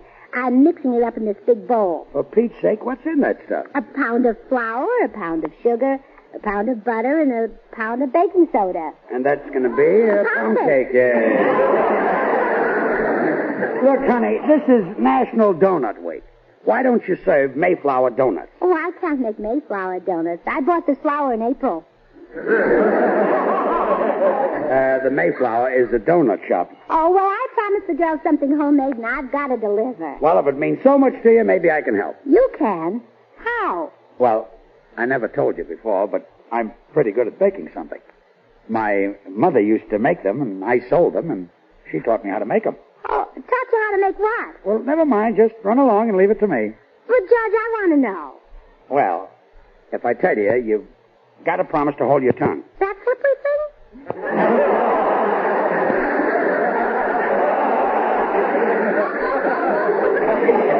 I mean, you've got to promise not to tell anybody. Oh, I promise. Now, what can you make? I can make... Yeah? Gosh, I feel silly. Oh, come on, Judge. What is it? Lady fingers. Oh, darling, I think that's sweet. Now, don't you breathe this to a soul. Well, why not? I think it's wonderful. Gracie, if this gets around, people will kid the pants off me. Well, what do you care? You'll be wearing an apron. Just see that you keep it quiet. I don't want the whole town making fun of me. Well, what's funny about a man making lady fingers? I think it's nice and sweet and... Now cut that out. I'm serious, darling. I'm proud to have a husband who could... One more snicker out of you and I won't raise a finger. Oh, you raised them. I thought you baked them.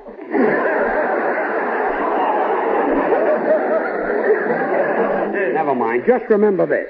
If you tell anybody that I made lady fingers, I'm leaving home. Oh, all right, dear. I won't tell.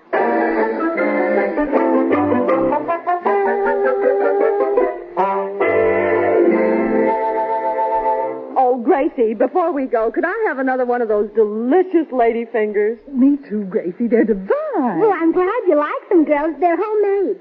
Really? Mm-hmm. Where did you get such a talent for making lady fingers? I met them in vaudeville. What? Oh, that is the person who taught me. Oh, I've never tasted anything so light and fluffy. Do you have some special way of folding in the eggs? No, just fry them good and hard first.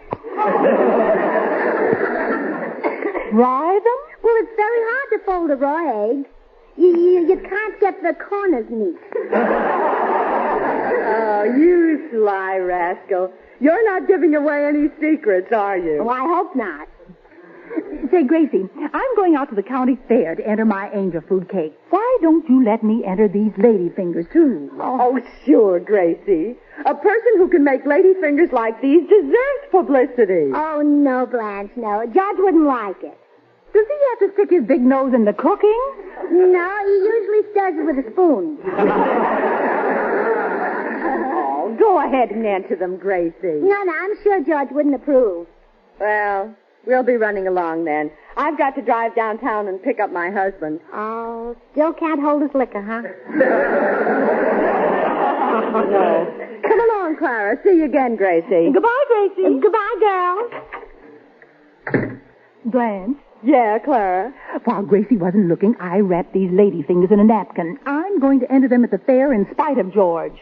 Good. It burns me up the way he doesn't want Gracie to have any publicity. He takes all the credit. All the cash, too. I wonder why Gracie ever married him. Maybe low foreheads were in style then. See you later,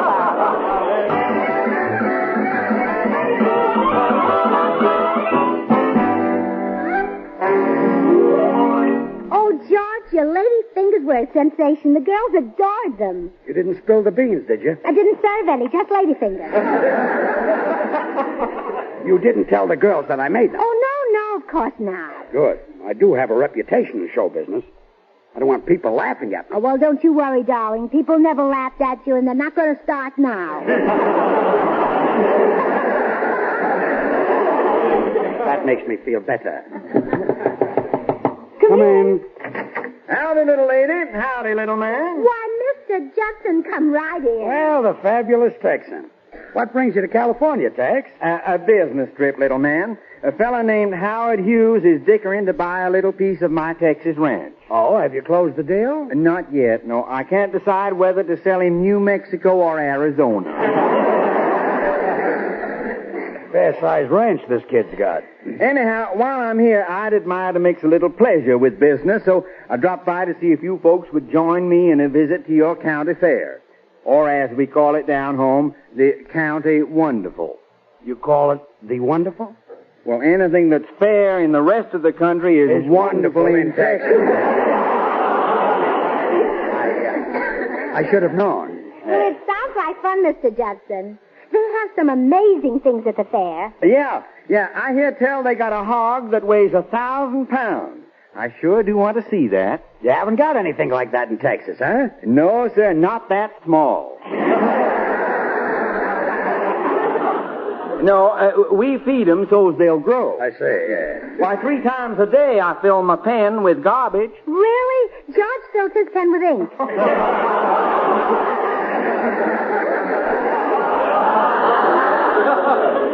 He's talking about a pig pen. Oh, go on. Pigs can't write. They probably can in Texas. Mr. Judson, I'm surprised you let those prize hogs of yours eat garbage. This is Texas garbage. Oh, the good stuff. Kill myself. Well, let's get out to the fair. Yeah, I'm anxious to see that little midget hog. The small one, yeah. Yeah. Someday I want you folks to see the big fat boy I got down home. Oh, we'd love to, Mr. Judson, but that's no way to talk about your wife.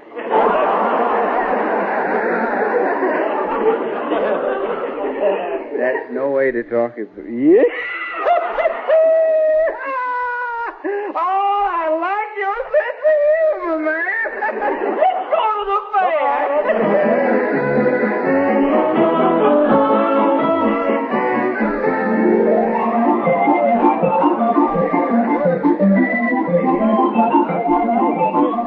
Attention, ladies and gentlemen. Your attention, please.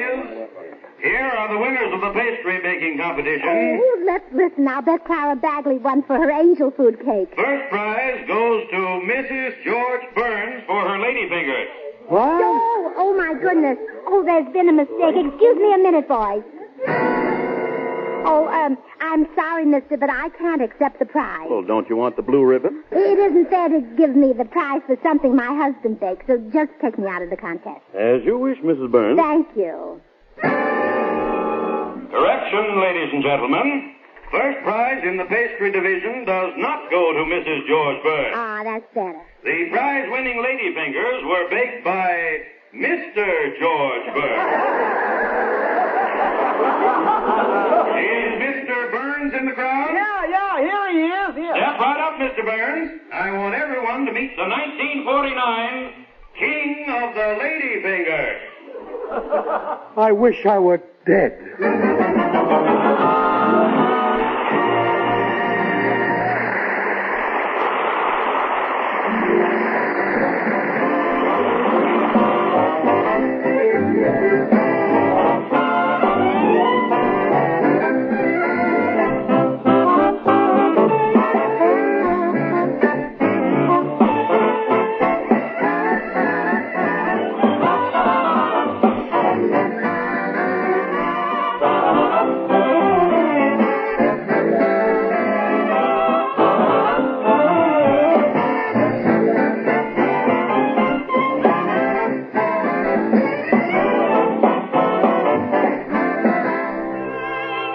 Yes, this is the season for April showers, but when they come your way, don't let them dampen your spirits.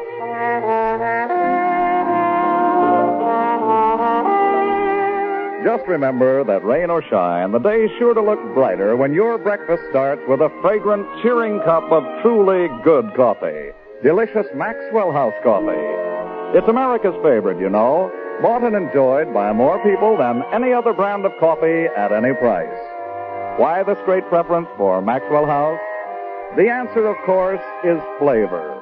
heartwarming, good to the last drop flavor that only Maxwell House coffee gives you. And there's just one way to create this superb flavor. It's the blending of many choice coffees, premium varieties of Highland-grown Latin American coffees, which our Maxwell House experts select with utmost care and skill. First, they choose Manizales coffees for mellowness. Next, Medellins are added for richness. Other fine coffees contribute vigor. And Bucaramangas round out the fine, full body.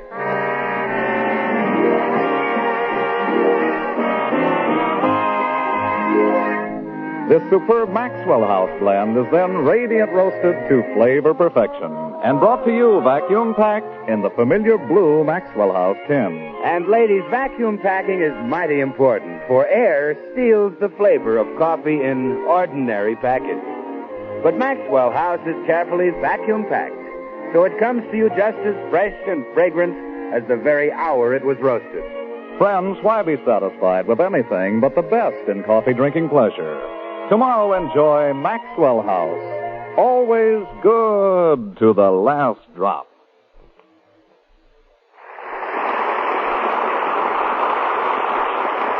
Well, it is now the day after George's Ladyfingers won the blue ribbon at the county fair, and we find him hiding at home, a haunted, crushed, and broken man. King of the Ladyfingers. I'll never live this down. The whole town's laughing at me. Oh, please, George, I can't bear the hurt look in those big, soft brown eyes. Like a cow who's been milked with chopped hands.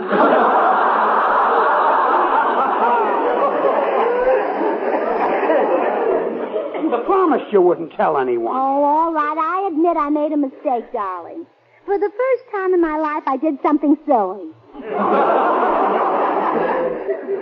Everybody knows about my Ladyfingers. When I got on the bus this morning, 4 men got up and offered me their seats. Well, they were just being smart, Alex. 2 men would have left plenty of space for you to sit. I got so mad I dared them to step off the bus at the first corner. Did they do it? Yeah. What happened? I don't know. I rode on and left them standing there. Then I made a mistake of stopping at the Friars Club. They murdered me. Oh, pooh to the Friars. They're just jealous. Jealous? Oh, sure. All they can do is fry. You can bake. What a beating I took. Groucho, Harpo, and Chico made me an honorary Marx brother. Sweeto. Oh, those beasts. Come in.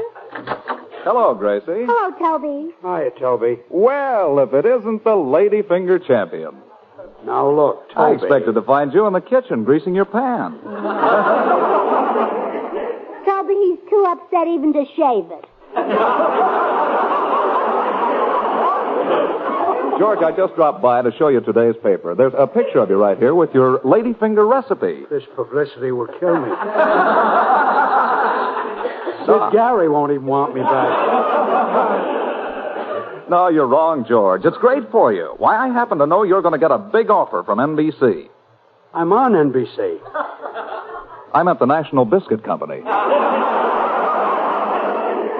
I think I'll join the French Foreign Legion. Oh, can't you say something that'll cheer him up, Toby? He's terribly low. Oh, cheer up, George. People will soon forget this. It won't last long. People won't forget this if I live to be 100. That's what I say. It won't last long. Out. Now, you see what you've done? My picture in the paper. I'm disgraced forever. Oh, I'm sorry, dear. And I can't blame people for laughing. It is ridiculous for a man to make ladyfingers. Oh, there's how I can help. I'll call the newspaper and tell them that you're really a woman. Gracie. I'll say there was a mix-up at the wedding, and I married the matron of honor. Gracie, put down that phone. No good, huh? Awful. Come in. Hi, Gracie. Oh, hello, Blanche. Don't get jealous, but I came over to talk to your husband. I thought we might swap some recipes. Kicking a man when he's down. Well, he's awfully upset, Blanche. Please don't mention cooking. Well, I just thought I'd give him a rib. No use. He won't cook it. Harry sent this present over for George. Oh, how sweet. I'll open it, dear. Oh, look. A pair of shorts with lace on them. Yeah. He said since George was cooking now, he could use a fancy pot holder.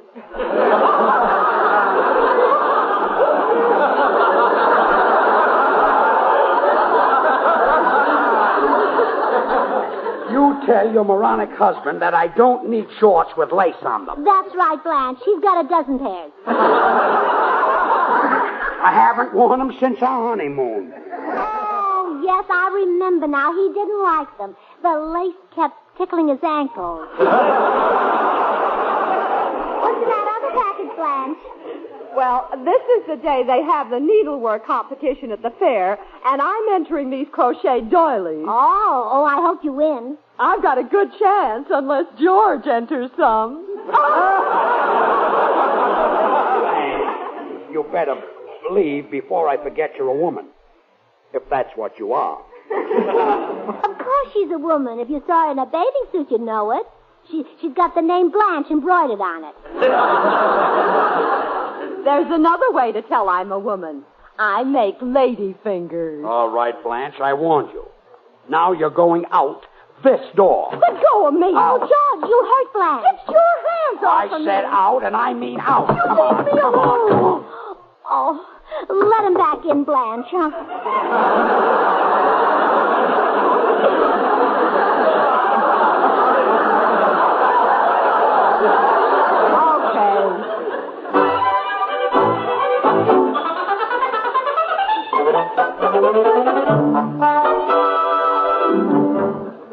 George, what are you doing with your old vaudeville trunk? Packing it.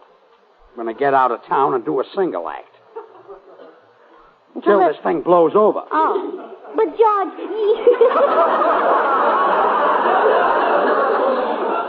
you don't want to do your vaudeville act alone again. I did pretty well. Remember the long run I had in Altoona? Yeah, the manager chased you clear to the depot. Now help me pack. Oh, come in. Hi, Gracie. Hello, Bill. Hi, Ladyfingers. Bill, I'm warning you. I've had all the kidding I can stand. Oh, yes, Bill. He's so mad now he's leaving home. What's he going to do, open up Mother Burns' Ladyfinger Lounge? I'm going back into vaudeville. I did it once, and I can do it again. But, George, you're not as strong as you used to be. That's right, George. You can't turn back the clock. Oh, he can hardly wind his watch.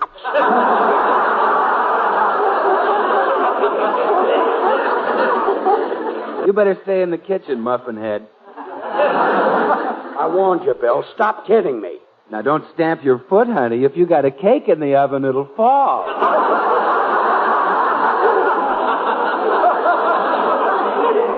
There's no cake in the oven.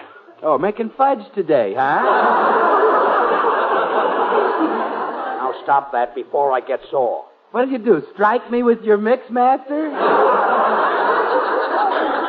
All right, that did it. You're fired. Fired off the program? You heard me. You're through. You mean I can't talk about Maxwell House coffee anymore? That's what I mean. I can't tell the people that Maxwell House is rich, delicious, and mellow? Nope. George, you can't do this to me. Oh, please don't cry, Bill. Maybe you can get a job at a better salary. Salary schmallery. Who cares about money? I just want to tell people that Maxwell House is a blend of choice Latin American coffees. Bill. Ready and roasted to the very peak of flavor perfection. Bill. If I can't do that, I'll just die. Please don't fire me, George. Please, please. Okay, you're hired again. Please let me keep on saying that Maxwell House is America's favorite brand of coffee. You can. I hired you back. Please, I've just got to say that it's good to the last drop. You're hired. I'll even give you a raise, Bill. I just don't want to go on living if I have to forget those medallions, those monosolas, and those wonderful, flavorful little bucaramangas. Bill, you can stop. I hired you back. Yeah, I know you did. Then why did you keep on talking about Maxwell House coffee? I'm still plugging for that summer replacement.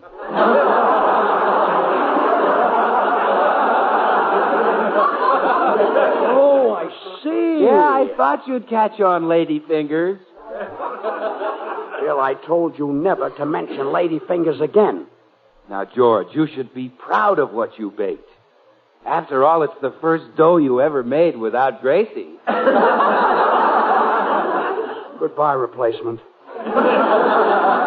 Goodbye, Uncle Jemima. From now on, I'll be kidded by everybody who sees me. Well, not if you have a disguise. Hold still a minute. Hey, what are you doing? Drawing a mustache on you with my eyebrow pencil. Hey, Gracie. There, now nobody will recognize you. Don't be silly. What did you say, Sam? Now, Lily, stop. Don't answer it. Probably just another smart aleck with some joke. I bet it isn't. Come in. Howdy, little lady. Hello, Mr. Judson. No, not you, ma'am. I was talking to the lady finger champ. I know it. Gracie, I'm locking myself in the den, and I'm not coming out for a week. My, he's riled up. He must be taking this mighty hard. Oh, if only George could win a prize for making something rugged and manly. Then people would forget about the lady fingers. Say, look, take this fancy belt I'm wearing and enter it under his name. I done all the leather work and made the buckle from some gold I dug out of my yard down home. You found gold in your yard? Yeah, it was part of an old Texas sewer pipe. Oh, it's beautiful, Mr. Judson. Now, let's see. What can I wrap it up in? Well, now, here's a package on the floor. You can use some of this paper. All right. Oh, my goodness. These are Blanche Morton's crochet doilies. She must have dropped them. Well, while I'm at the fair, I'll enter them for her. Yeah. And your husband is bound to get a prize for this belt. You won't find a prettier one if you look until Oklahoma freezes over.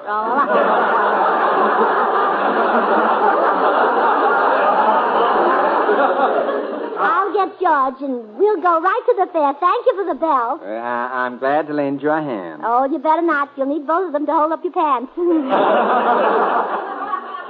I'll need them both to hold. Oh, it's too hot to do that again.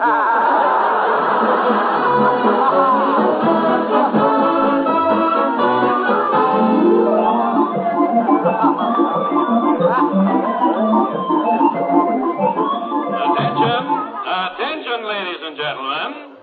Oh, George, this may be the announcement that'll make you the proudest man alive. Your attention, please. What did you enter for me? Well, you'll find out. In the handicraft division, first prize goes for a hand-tooled leather belt. Yeah, I knew it. Entered by Mrs. Blanche Morton. Uh-oh. Let's go home, dear. In the needlecraft division, first prize for crochet doilies goes to that remarkably versatile man, Mr. George Burke. That's why. Come on. You entered doilies for me? I got the packages mixed up. George, where are you going? I'm going over to the shooting gallery. Put a gun to my head and start shooting. Oh, no, George. After what I've done to you today, I don't deserve a Cupid doll.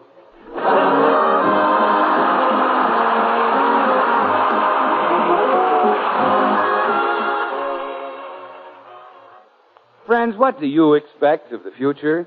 Financial security? Home of your own? Good education for the children? All right, choose the future you want and start buying it now through the regular purchase of United States savings bonds. For every $3 you invest in these bonds today, you get back $4 10 years from now. So buy United States savings bonds regularly where you work. Or if you prefer, buy them through your bank. Remember, automatic saving is sure saving. Good night, folks.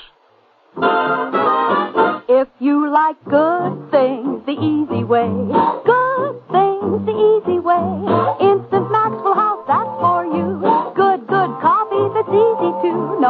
no trouble, no grounds, no pot, and it's good to the very last, you know what? Yes, Instant Maxwell House means great coffee instantly in your cup. Here's real instant coffee. All pure Maxwell House coffee in instant form. Enjoy Instant Maxwell House. Instantly. Good to the very last, you know what?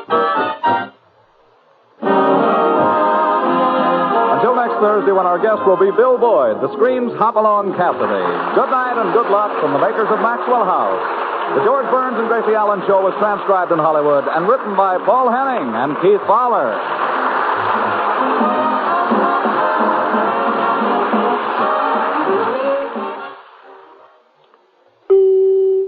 The dictionary calls the shots on this quiz show. It's Noah Webster Says, with genial Haven McQuarrie as MC. Stay tuned on NBC.